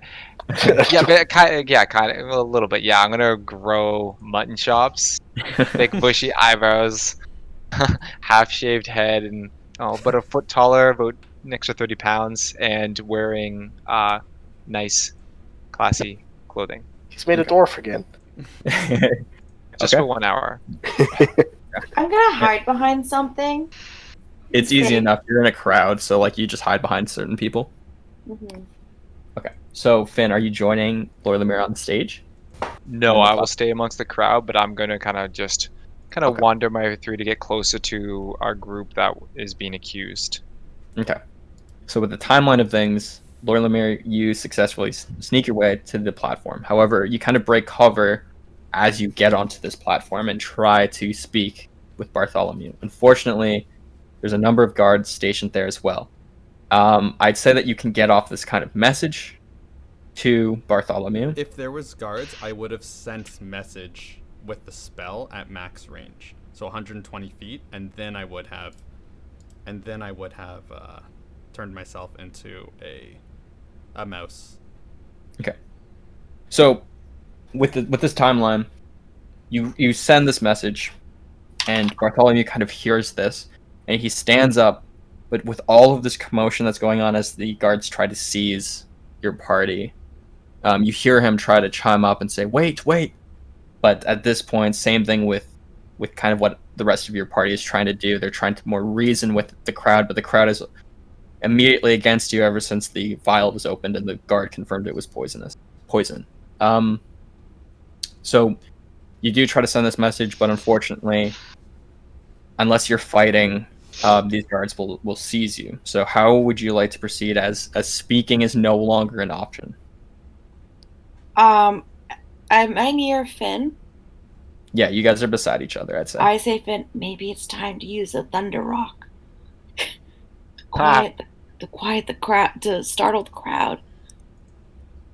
Is there like an empty like circle basically in the middle of where everyone's kind of staring? Like a break in the crowd? Yeah, so at the front of the crowd is this kind of commotion, and you see... The thing is, no one's within 10 feet. So if you were to throw this thing, nobody would hear it except for, like, 1 or 2 individuals. Then... Where's the band? The band is to the right of the platform, so on the opposite... How are their expressions during all this? You could tell that they weren't really hired to be surprised. Oh, so they're in on it. Yeah, they played the song that kind of signaled to everybody, right, who might have been involved. Where is Faria? She's at the table with your party. Oh, so she's also being accused. Yes. I'm just gonna toss then. I'm gonna imbue a little bit of thunder and lightning sound into. Just gonna pull out another basically chunk of metal and just in and amongst the crowd. I'm just gonna kind of toss it like kind of 10 feet away, so it's in and amongst the crowd just to hush everyone. Yeah. Okay. So you do that, and you find that it makes more kind of commotion as people begin to start screaming, as screams begin to erupt. So I'll just bring it to before anybody else can take any more reactions. What's the party getting seized doing? So everybody besides Sky, Finn, and Lord Lemire, as the guards now come with iron manacles to arrest you. At this point, I'm getting ready to fight. Okay. I wouldn't have been discovered yet, would I? No. So you're a mouse. Thea will be looking to Freya's reaction to see if she has anything up her sleeve or if it's. So you look to, yeah, you look to Freya, and she's visibly shaken, and you're not too sure what's going on in her head, but you can safely assume that she was not part of this, as she is also being accused with you. I call Storm's End. Okay. As soon as I feel the axe start to tug, I'm gonna quickly untie my bag of holding from it so it doesn't get whipped with it. Okay. I'll watch you whip. So how far is the body from where we are? So it's right at the head of your table, and if you guys are gonna fight, we could load up map tools while I go to the bathroom. If you guys do want to fight this battalion. Yeah, I'm not getting arrested. I think we're gonna fight. Yeah. Okay. Just before you pee, Yeah. how? Hold it. I just wanted to know exactly how far away I am from his body. You are. Hold on, let me open up map tools myself to see where I placed you. So you're at the other end of the table. So you are 5, 10, 15, 25 feet from him. And how long has it been since he's gone down? It's been several minutes now, as you guys have taken quite a few actions. And do we know that he's certainly dead? You're not sure. Lausian, you would check if you were to do that medicine check. Yeah, I did that medicine check at the beginning. Yeah. Yeah. So you know he's outright dead. This whatever was in that vial definitely killed him. How far is the body from me? You are. Don't have you on this map, so let's just say you're with the you're 25 feet away. I have Randall twice for some reason. How far away from here is the inn that we were staying at? Quite far. Okay. It's in a whole separate district. Okay, well, I know you gotta pee, but as soon as everybody readied their weapons and before the first strike was made, I would have dimension doored to the highest place possible and started playing my fiddle as loudly as possible. And I'm going to play a recognizable song that everybody would know. Okay.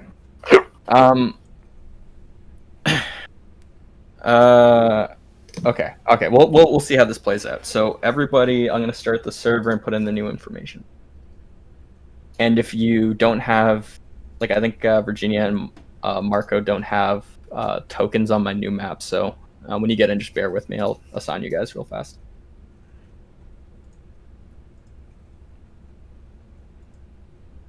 One sec.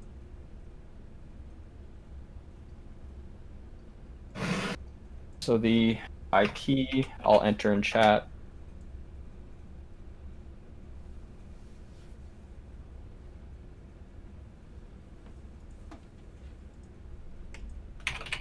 Okay, be right back. Hold on, before you pee. Oh, okay. I'm kidding.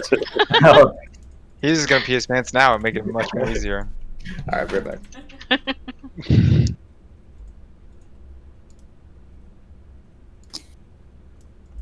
We're fighting this? Huh. We're not allowed to talk about it, otherwise it's Nope. metagaming. Mm-hmm. When did it become Bregger again? What map is everyone else looking at? Oh, it's Survey. What's up? War Room. Yeah. Oh, okay. Just making sure. He just hasn't like loaded it up yet. Oh, okay.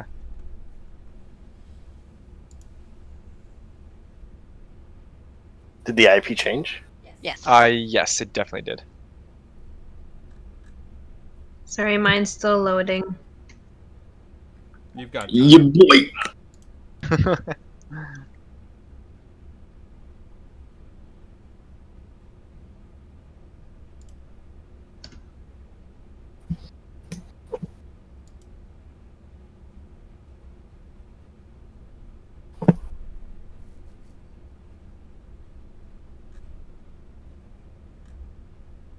Golden.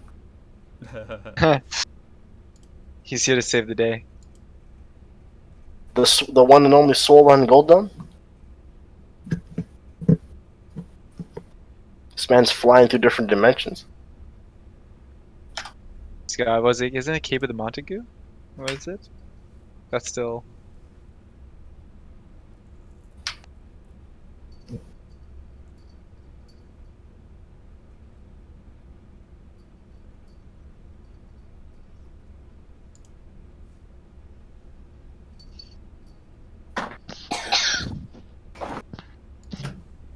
Okay, I'm back.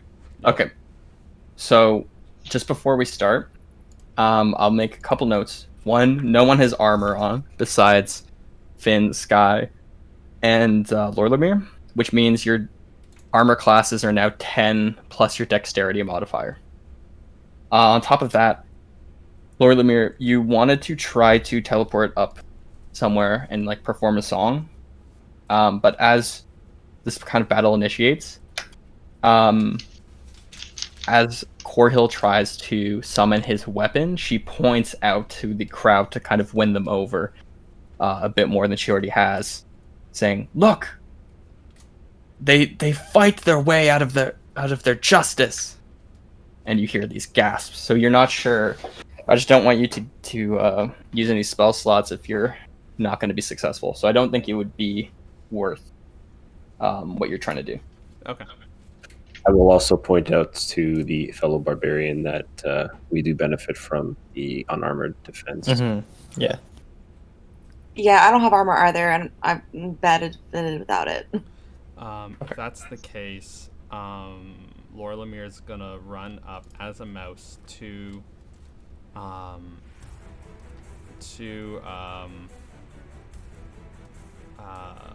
Finn, and hold on, I'm gonna do a 6-second thing with. Hold on, how do I do this? I guess if Finn would understand a hand movement of a mouse with his like claw up, and a finger claw writing. Give me the finger. No, writing on the palm of the thing. Would Finn understand that? Sorry, can you say that one more time? Okay.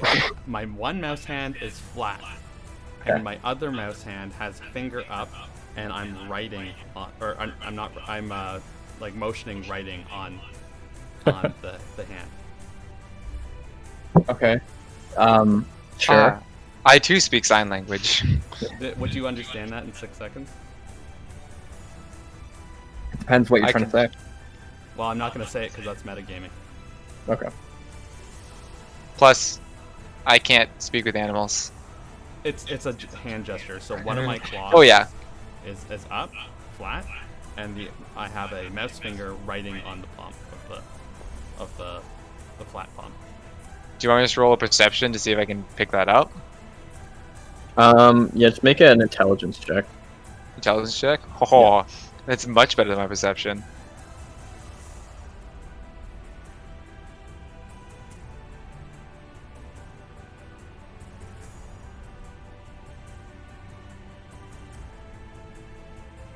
Pretty good. Okay. So yeah, I'd say you can. So I'm asking for the papers.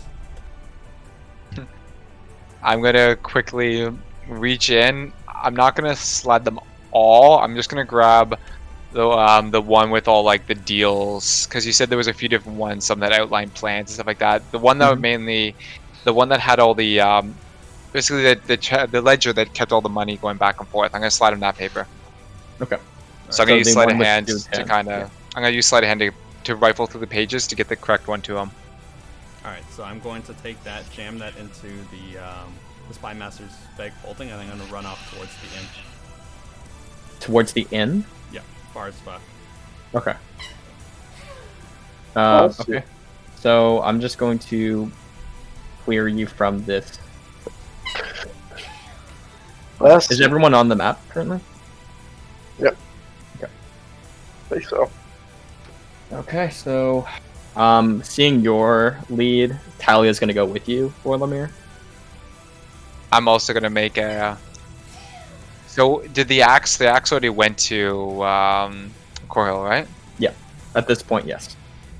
All right. Since I'm still in disguise, I'm gonna usher. My steel defender should be outside anyways, but I'm going to slowly start to back away, but stay on the edge of everything. So if need be, I can make a quick escape, but Okay. still observe. Okay. Sky, what do you plan to do if you're going to flee or try and fight with your friends, but you have not been detected yet?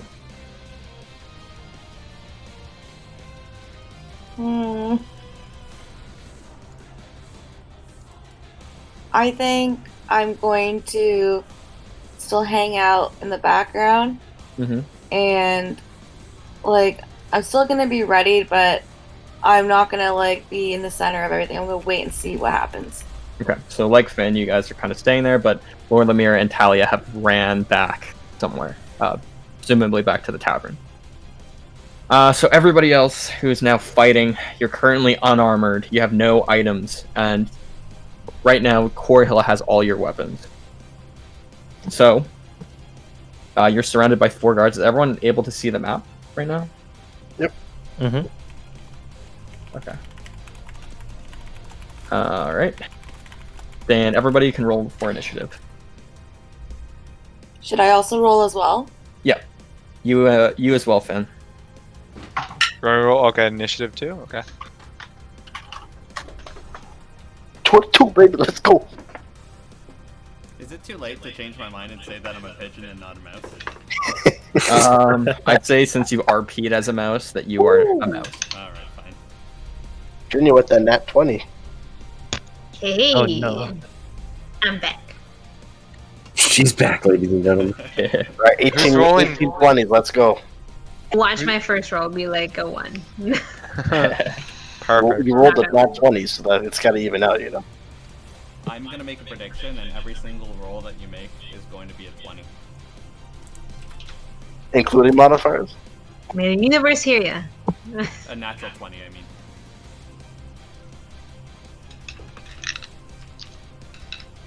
Okay, just entering in the initiatives for everybody.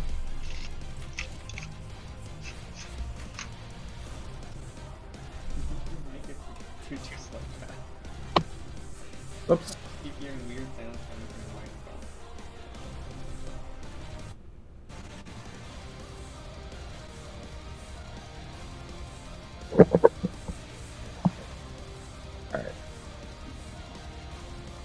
Randall, what did you get for initiative? I could add you.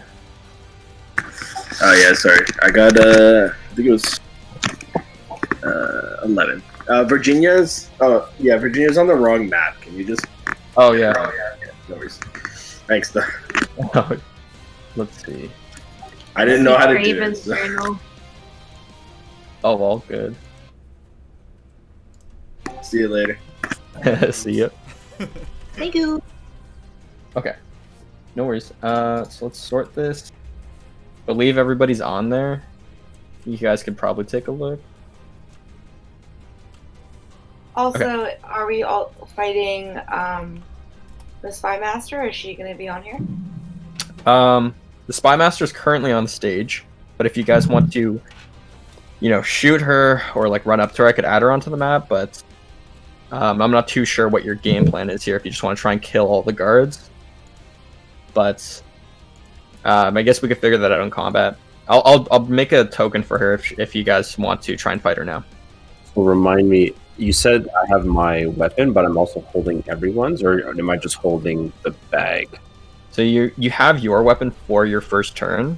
You have the bag of holding kind of. Oh wait, sorry, No, Finn. I Did you untied. take it? Yeah, I used my sleight of hand to untie the bag of holding before the axe whipped towards Corhill. Right. So all the weapons were still, went with them.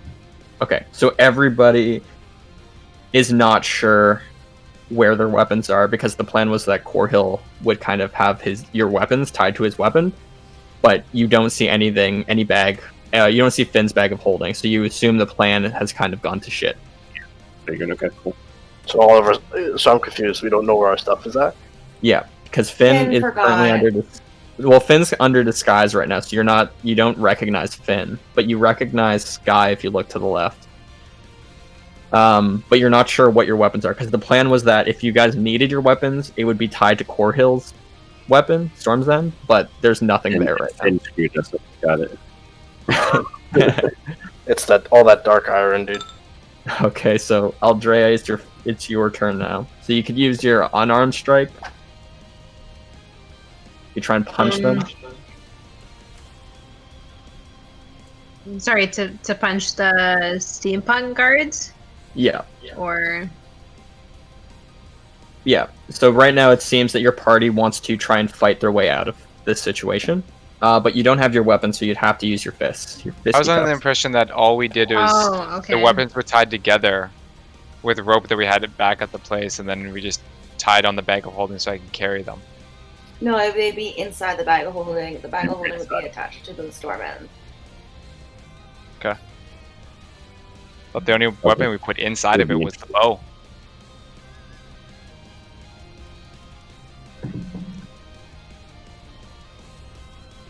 It's not a big deal. It'll be fun. You guys could... sorry, I can't move mine. I don't know if it's locked or it's just me. Oh, sorry. Yeah, sorry, I didn't add your token for last week. You should have access now. Okay, cool. Cool. So I guess I'll try to punch this guy up. Yeah, knock him out. Excuse me. Would it be like my regular, as if it was my regular longsword? So it would just be you would roll your d20 like normal, except instead of adding your modifiers from your weapon, you would just add whatever your dexterity is. So if your dexterity is 20, it would be +5 to whatever you roll to attack. Okay. Yeah, I don't think you're proficient in unarmed strikes, so I think it's just the +5. Wouldn't it be strength then? Not to make you miss, but... Oh, yeah, maybe... Is it strength? I guess? I think it is strength. I think it's only dexterity for monks. Yeah. Yeah, so whatever your strength score is, you would add that to your roll. Oh boy. These guys don't have a lot of health, but... These guys are gonna tank like 1,800 fireballs, I can already feel it. Does a 14 hit? 14 does not hit. 14 plus darn. your proficiency and your strength if you have any. Because she didn't add any of that stuff. It wouldn't be proficiency, because I don't think she's proficient in unarmed strikes. I'm not strong. Only as my character, I'm not strong. I'm pretty strong myself. Look! Excuse. Okay, All right. I'm gonna dash. Oh, and sorry. Sorry, I'm gonna use my action to dash after. Okay. Farewell. Okay. So you go back to your table. I guess I'll move. Hold on. Wait, was that attack like a bonus action for her or an action? It was an action, but I think as a rogue, she gets to dash with the bonus. I'm pretty sure. Yeah, I think so. Yeah. Yeah, and as long as she attacks, she doesn't get it. She doesn't provoke any attack of opportunity as well.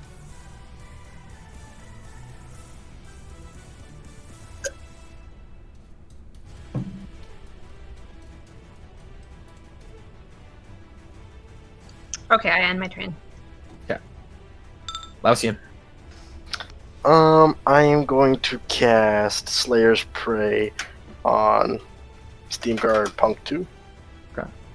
And I'm gonna cast Firebolt. You need some kind of charm or something to cast that, or can you just cast that as is? It's a cantrip. Okay. I think you still need a Yeah, like an arcane focus, I think. I don't have any charm or anything. It straight from the book doesn't say anything about a charm. Okay. I maybe then rangers can just cast freely. So yeah, I'll just go with it.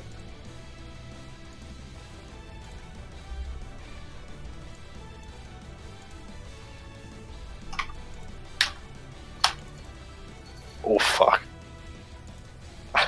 That's a definite miss. Yeah, that one's a miss, unfortunately. Alright, let's You gonna move? Yeah, I guess I'll have to move somewhere. This is a table, right?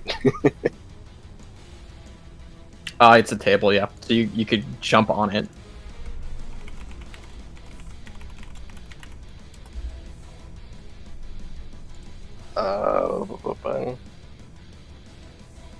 I'm just gonna park myself here. Bless you. Thank you. Okay, so you jump on the table. Do you end your turn there? Yes, sir. Okay. So again, remind everybody, they don't have their armors on, so as guard 3 starts his turn, he is going to step back with his rifle and take 2 shots. One at Faria. Natural 20. Thank God it's on them.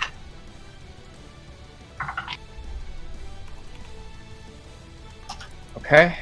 The next attack will be, let's just say, on Randall.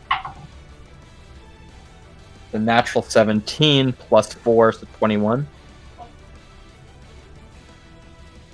Imagine that hit. Yeah. Yikes! Yikes.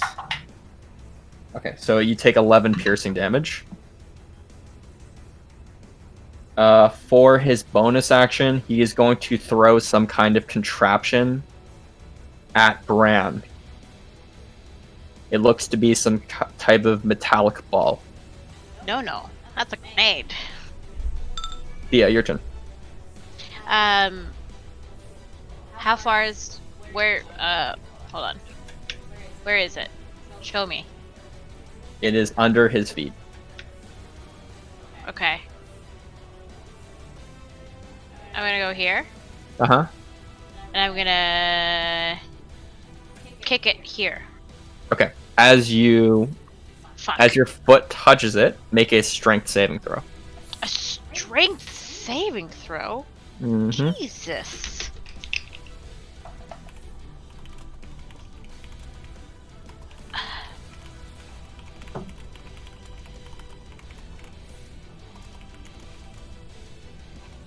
$20. 20.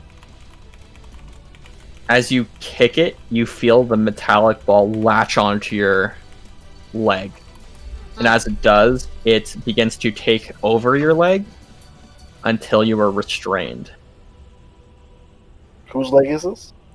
It's Thea's. Can I? Oh, I can't do anything. So a restrained creature's speed becomes 0, and it can't benefit from any bonuses to your speed. Attack rolls against the creature have advantage, and the creature's attack roll have disadvantage. The creature has disadvantage on dexterity saving throws as well. Okay. So you still have an action. How is it restrained on me? So the ball kind of transformed itself around your legs and is now holding you in place as like a trap. I'm gonna stretch out my right hand, turn it into my madman's hook, and I'm gonna slice off the thing. Okay, so the wording of the item that was used is that you need a strength check of a DC of 21 to break it. So I could say you could use your action to try and break it with the strength check. Okay. My whole thing would just be for flair then. Yeah. 17. 22. Okay. Easy enough. The contraption breaks. I still want to fling it at this guy Okay. as I break it. Sure. Ding.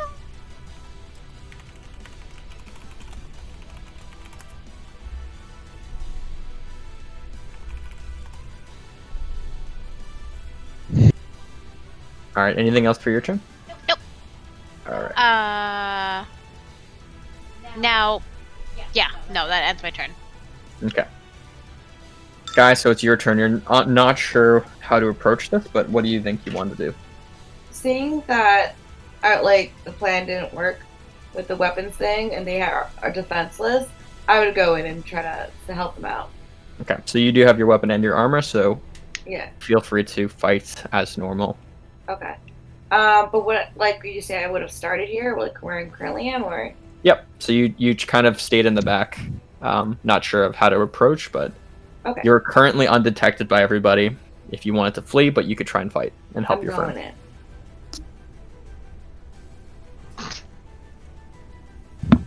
I'm going after steampunk guard number 2. Okay.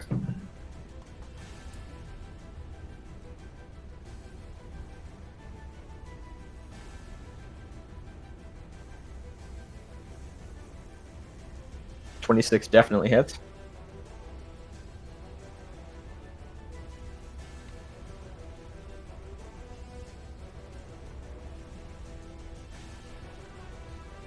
Okay.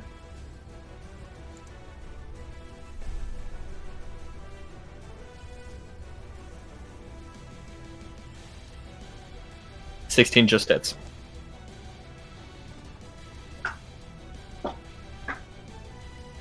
I'm gonna spend a key point to do flurry of blows. Okay.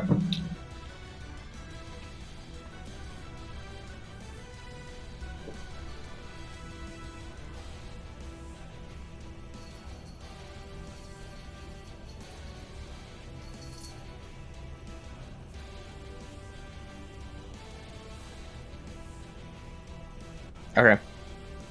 As you hit him that time, his head gets decapitated Amazing. as he falls to the ground, limp. Anything else for your turn?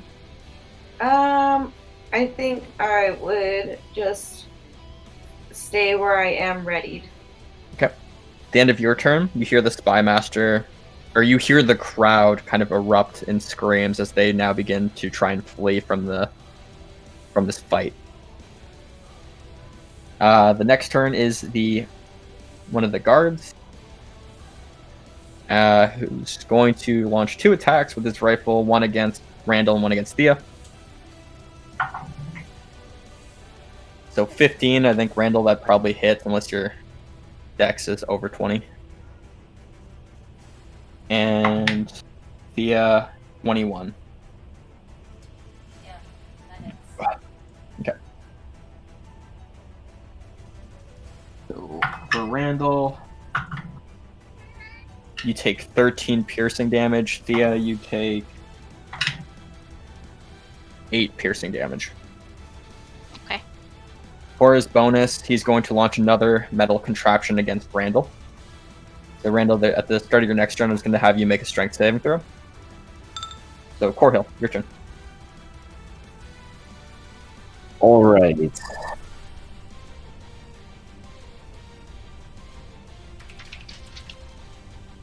Let's chop.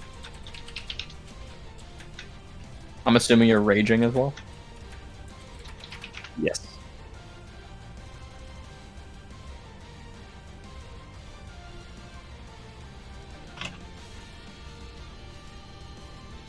That'll be 23. 23 damage. Yeah. You slice him cleanly in half. Okay. I still have a bit of movement, but I don't think I can get to the other guy. Oh, I can. But I'm assuming I can't use my attack since I've already attacked. I'd say you can. What? Yeah, if you have a second attack, I'd say you could use another attack. No, that would only be 13. Okay. This one not as clean, but you do manage to get some heavy damage into him. End of your turn, so it's Bran who will rage and attack Steampunk Guard number 3. A natural 1 and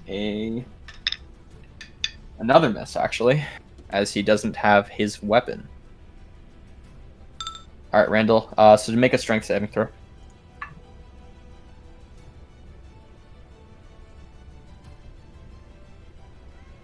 Okay, so you're currently, same as Thea, you're kind of restrained from this metal trap.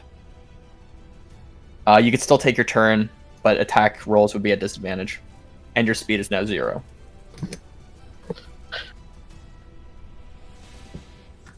Alright, well, I guess I'm hanging tight. Yep. Alright. Ulrich. Where? Sorry. Where's Lady Rosehart? So she's up just somewhere here, right? Yeah, somewhere at this platform. So if you're gonna go up there, I could put a token in for her. Yes, please. Okay, let me make a token. Real fast. So I'm assuming this is the stage. If I run up like that, is that gonna hinder me at all? No, it wouldn't hinder you. It's not too high up. It's about 5 feet, so you could get up there pretty fast. No.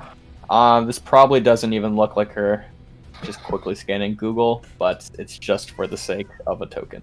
So, I'm assuming there's other people with her. yeah, you see the Spymaster as well. I can put in a token for her.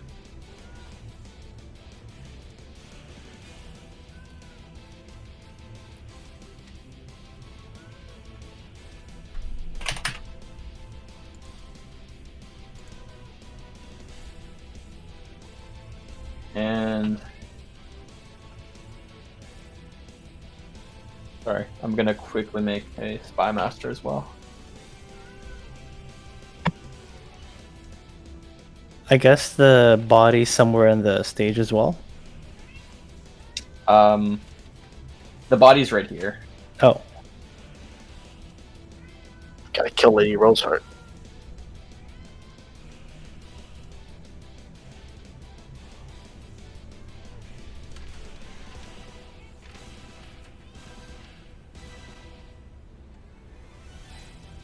Okay. So you can take your turn as normal now. okay. I am going to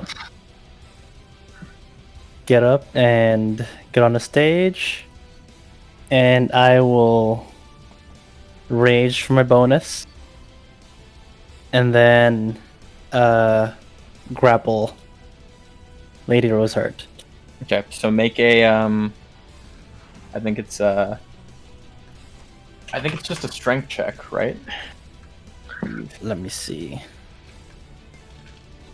If I frenzy, is that going to be advantage on the grapple? I think it's just advantage on attack, so I don't think it would be Oh, okay. with grapple. But if you're raging, you should get on any strength-based check. Oh, Right. is it? Okay. Check. Okay. Luke, I might need your guidance on one thing if I don't pass this grapple check. Okay. I actually I'm not even fucking joking. I literally got a natural 20. Oh my gosh. I'm sorry. Yeah, But so I was gonna ask. checks and strength saving throws. Over. I was gonna Pardon? ask if you could use a legendary resistance to stop a grapple, like to pass it instead.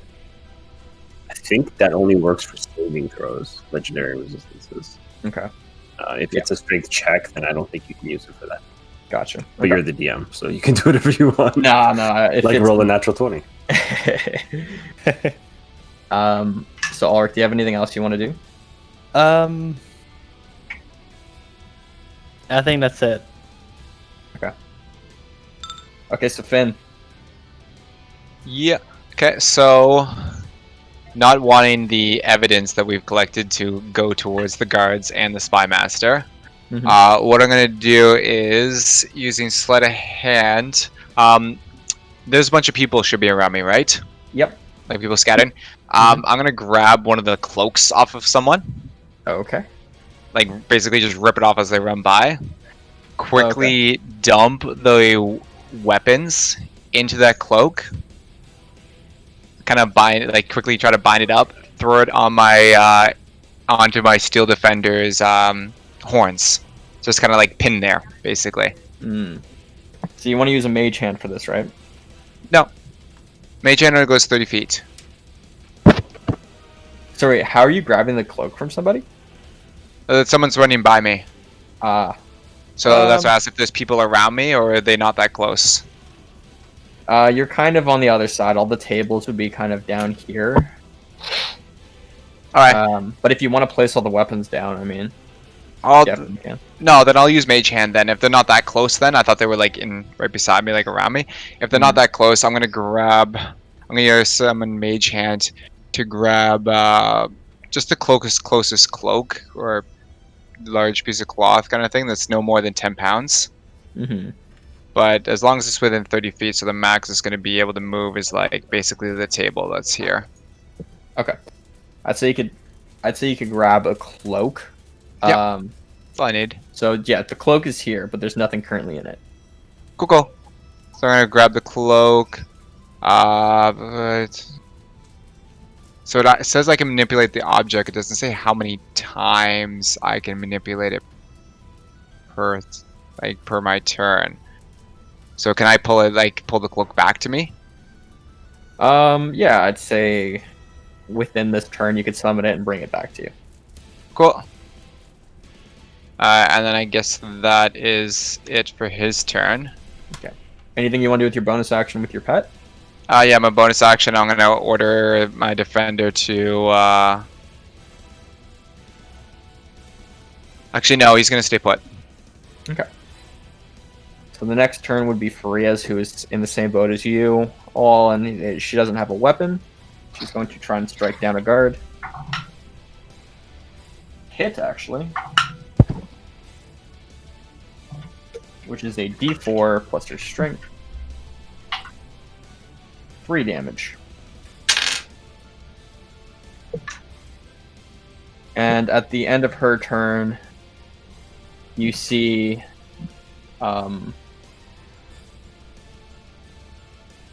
several guards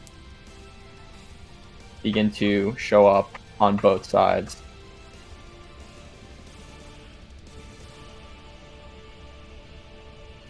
Just kind of trying to surround you now. And let me just quickly add them to initiative.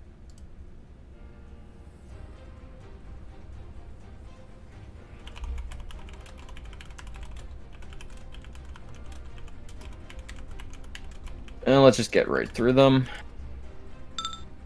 To the top of the round, so Aldrea.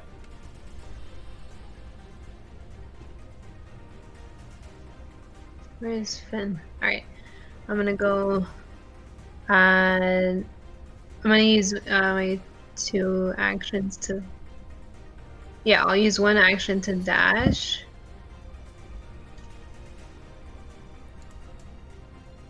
Okay.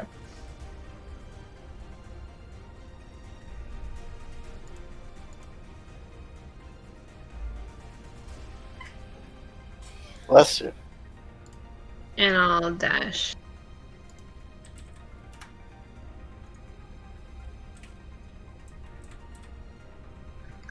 And my turn. Oh. A lot of guards in here. Holy shit. Alright. Laustian. So, are our weapons still with Finn? They're on the ground right now because I dumped them Sure? out. Yep. Oh boy. Ugh. I'm just gonna double dash. Mm-hmm.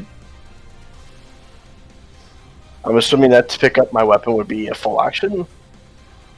Yeah, full action to pick up your weapon and kind of draw it ready for combat. Okay. In that case, I will just let me take a look here. Your weapons, or sorry, your armors is not currently equipped. It's just weapons that are with Finn right now. Alright, Laustian, anything you want to do with your bonus action? That's all. Okay. Next is the Spymaster's turn with Ulrich. Oops. She's going to go behind you and fire her hand cannon at you. And... hold on.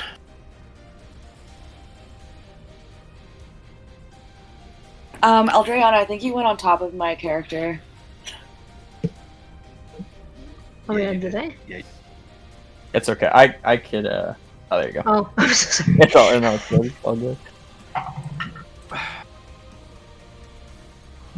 So 23 to hit you, Ulrich. Damn.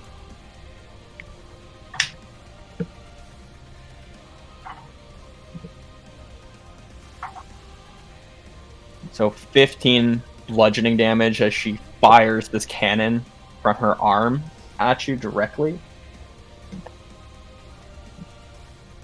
I have resistance for bludgeoning. Okay, so you Since just I take raged. seven Okay. bludgeoning. She uses her second attack to reload her cannon. For her bonus action, she is going to, similarly to the guards, use a contraption. If you could make a wisdom saving throw, Ulrich.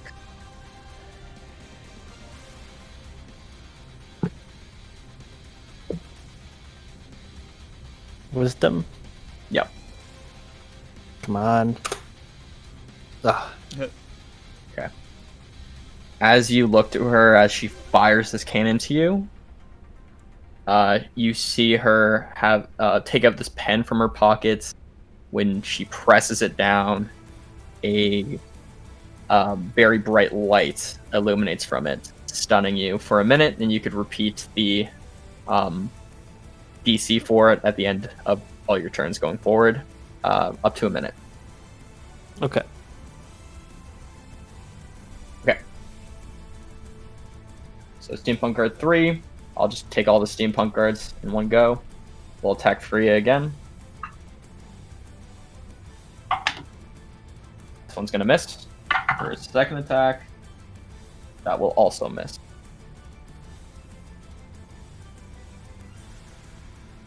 For the rest of the guards, just go in order. So Steampunk 4 has his own turn.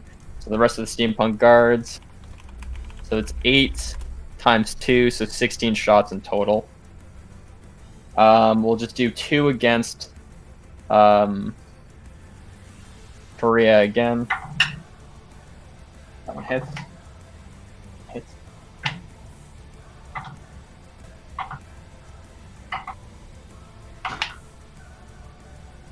You guys see Faria go unconscious.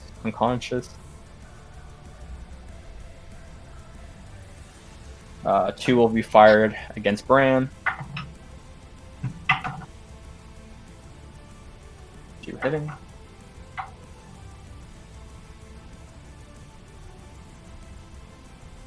Two will be fired against Euthia. 16 to hit. and a natural 20. So I don't know, 16 will probably hit you because you're not wearing armor. Yes. I'll just do this all together.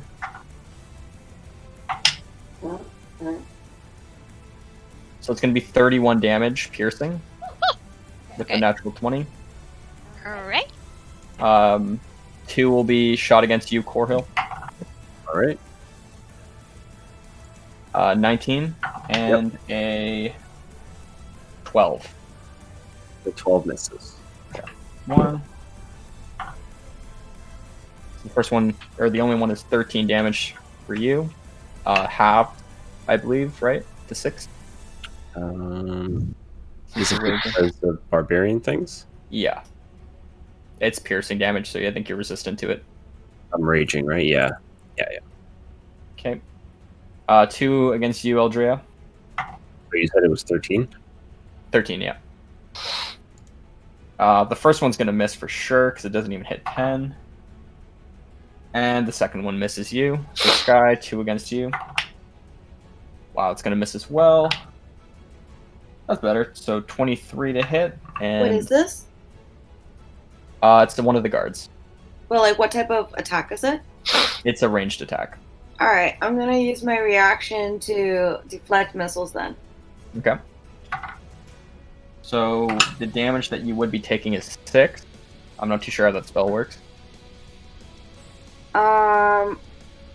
It says you can use your reaction to deflect or catch the missile when you're hit by a ranged weapon attack.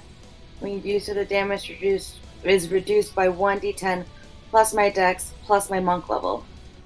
Okay. So yeah, roll a d6 then. A d10. Or yeah, d10.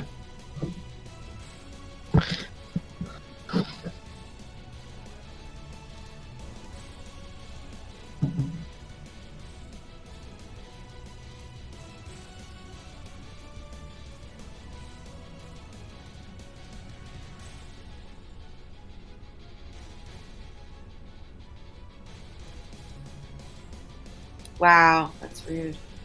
Well, you perfectly, like, you over protect yourself, so I think you catch the bullet.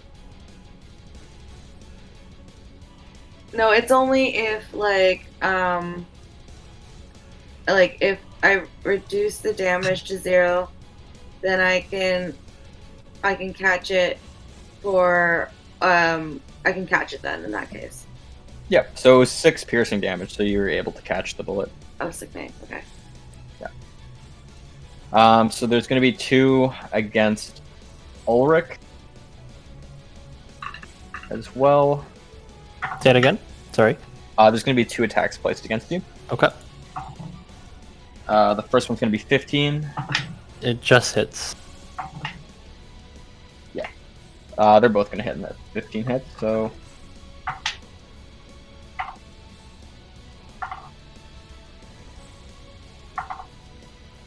It's going to be 22 piercing damage, half to 11. Mm-hmm. Since you're raging. And they're going to try and restrain again against, let's just say they throw one at Eldrea, Sky, and Thea again, and Bran. So everybody that I just mentioned, just make a strength saving throw. Mm-hmm. Wait, what are they doing? So they fired some kind of metallic ball at you. Is it something that is attaching to me, or? Yeah, it's like a trap that's like about to detonate at your feet. So when it explodes, you just make a strength save. Could I just do deflect missiles again? It's not a ranged attack. It's more of like a. It's a trap. It's a trap. Okay.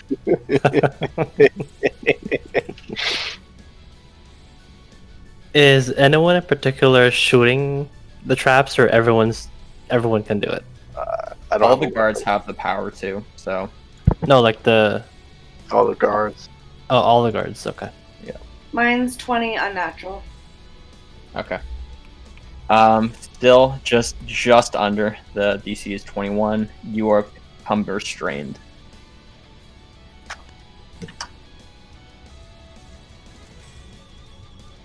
Okay.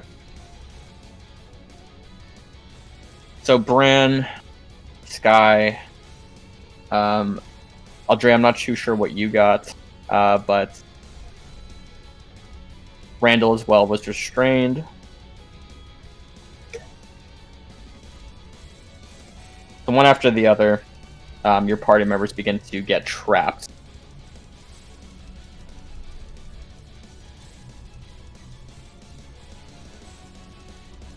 Thea, you look beside you as well, and you can see that Bran has now been trapped by this metallic ball that has begun to warp for his body.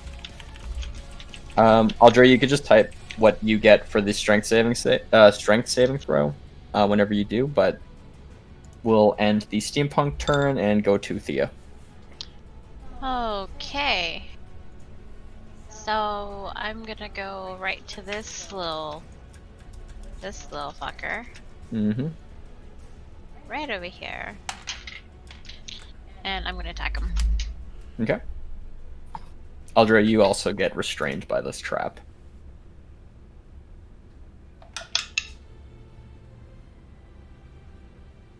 Okay.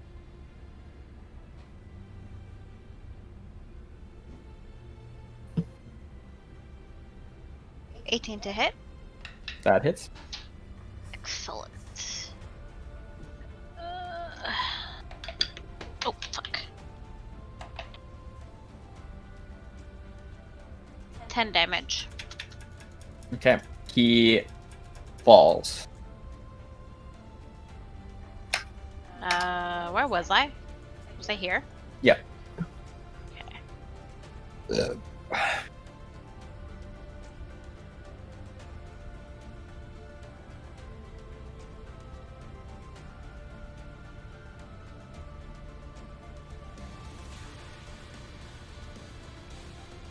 Gonna go right here. I'm going to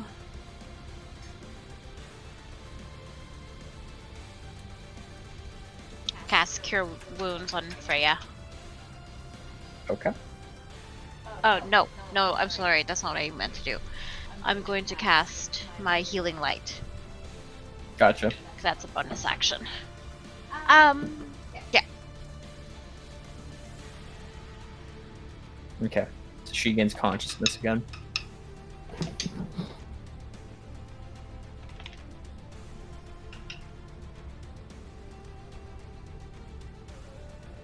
Gains 14 hit points. Thank you. And I end my turn. Okay, so guys, so you're restrained currently, so you're gonna have to make another strength saving throw to see if you break the chains.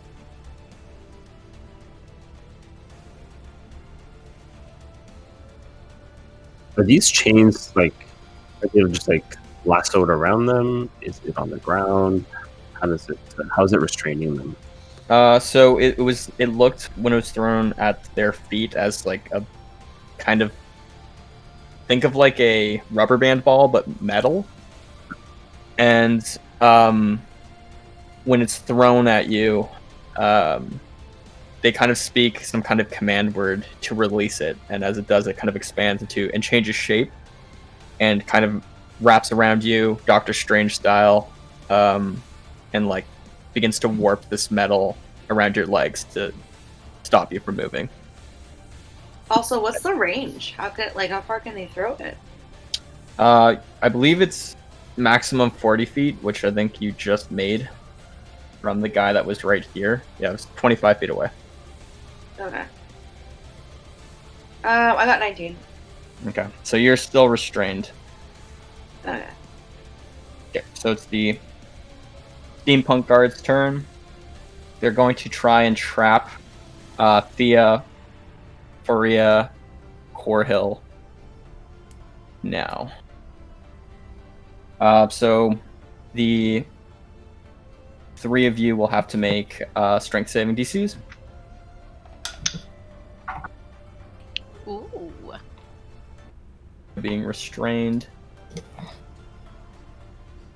Corhill being restrained. 18. Yeah. Okay. Thea, the last member of the party, still being able to move.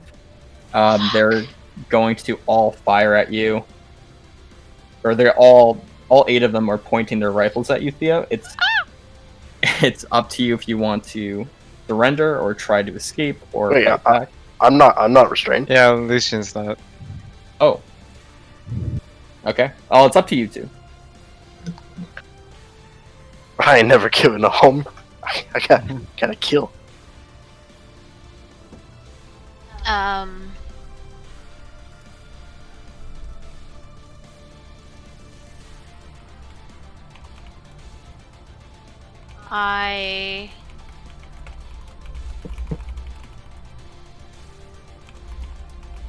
Would he have an attack of opportunity on me?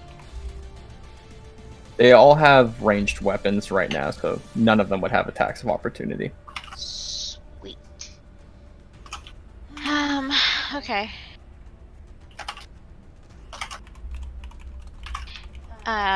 Edwin is on the floor right now, correct? Yeah.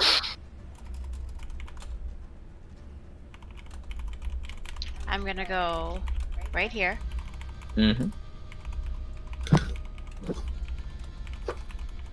I'm going to try to pick him up and kind of like sling my arms underneath his shoulders so I can almost like lean and kind of drag him almost, because I'm not going to be strong enough to carry him.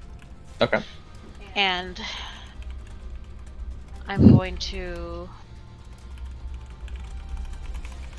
look right at her. Mm-hmm.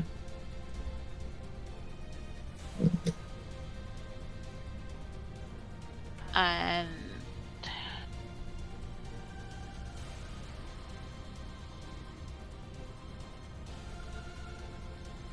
that's her. Remind me once more whose parents what family he belongs to. Sorry, who? Edwin. Edwin is Rosanna's husband and the father of this little boy, Levi. Okay, perfect. I'm going to look directly at this goddamn broad. Mm-hmm. What baffles me is that you would have, when I look back, approximately 12 of your guards come at us, and yet no one came to grab Edwin's body. You laid him here on the floor while you remained on stage watching. Is that really who you are? Miss Greymane? And she responds back with, "You're the one that poisoned him." And you're the one that's standing there, showing no reaction other than to harm us. You'll pay for what you've done.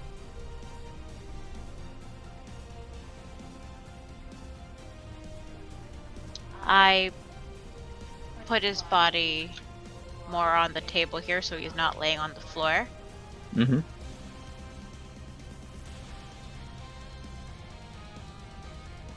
And where was I? 1 second.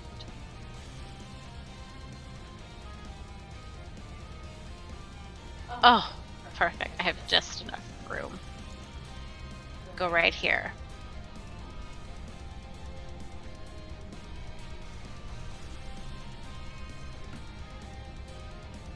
How will you have us pay? With our lives, right here. Is that what you intend? Is that how you seek justice in your city? We'll have a trial for you.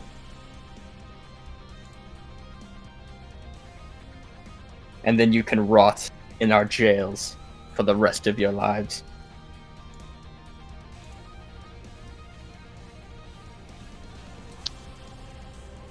Who reigns this city? It's the council compromised of Faria, Uh-huh. who is Yeah. now being questioned, Yes, fine. Yeah. the now late Edwin, Unconscious. Yeah. and the Spymaster. So she technically runs the city now.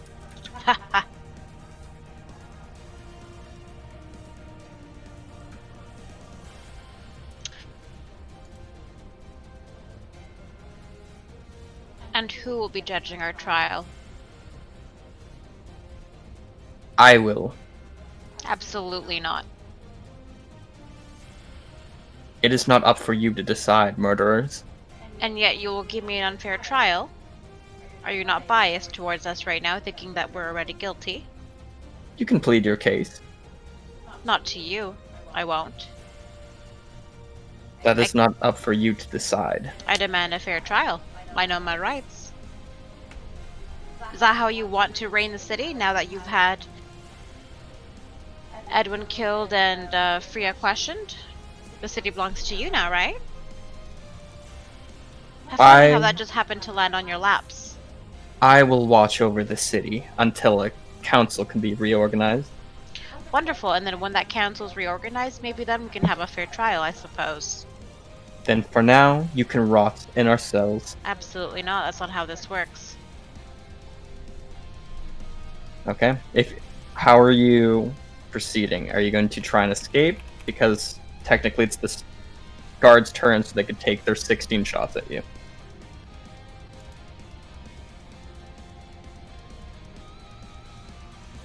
I look to Bran.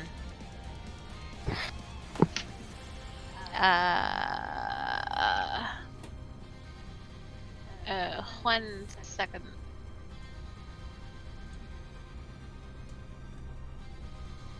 Because this has technically gone more than a turn. Am I allowed to cast message? Would you let me cast message? Sure. Without saying anything, I subtly point at him. And he hears me whisper.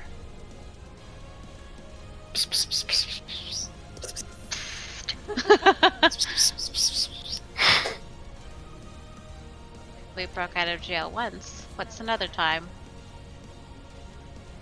And he's allowed to respond to me. You hear him chuckle both out loud and in his mind.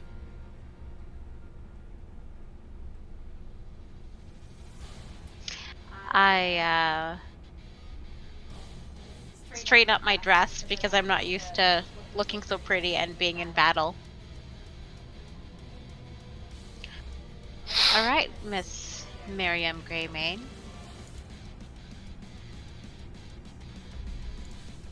We will be detained, and that's fine. But we will find out what happened. She smiles and motions for the guards to restrain you. Lausian, you're close enough to the exit if you want to try and escape, but seeing as Thea has surrendered, it's up to you what you want to do.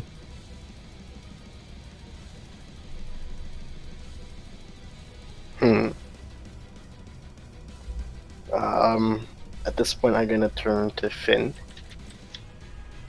I'm gonna tell him, go, escape, run, find Lord Lemire. We need to figure out a plan. It's on you too. And I'm going to run in front and holler at Lady Roseheart.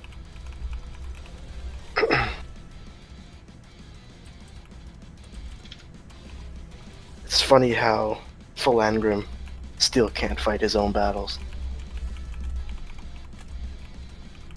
She keeps up her act and looks puzzled by the name Philangrim, almost like she's pretending to not recognize who you're talking about. But you know inside that that's Helga.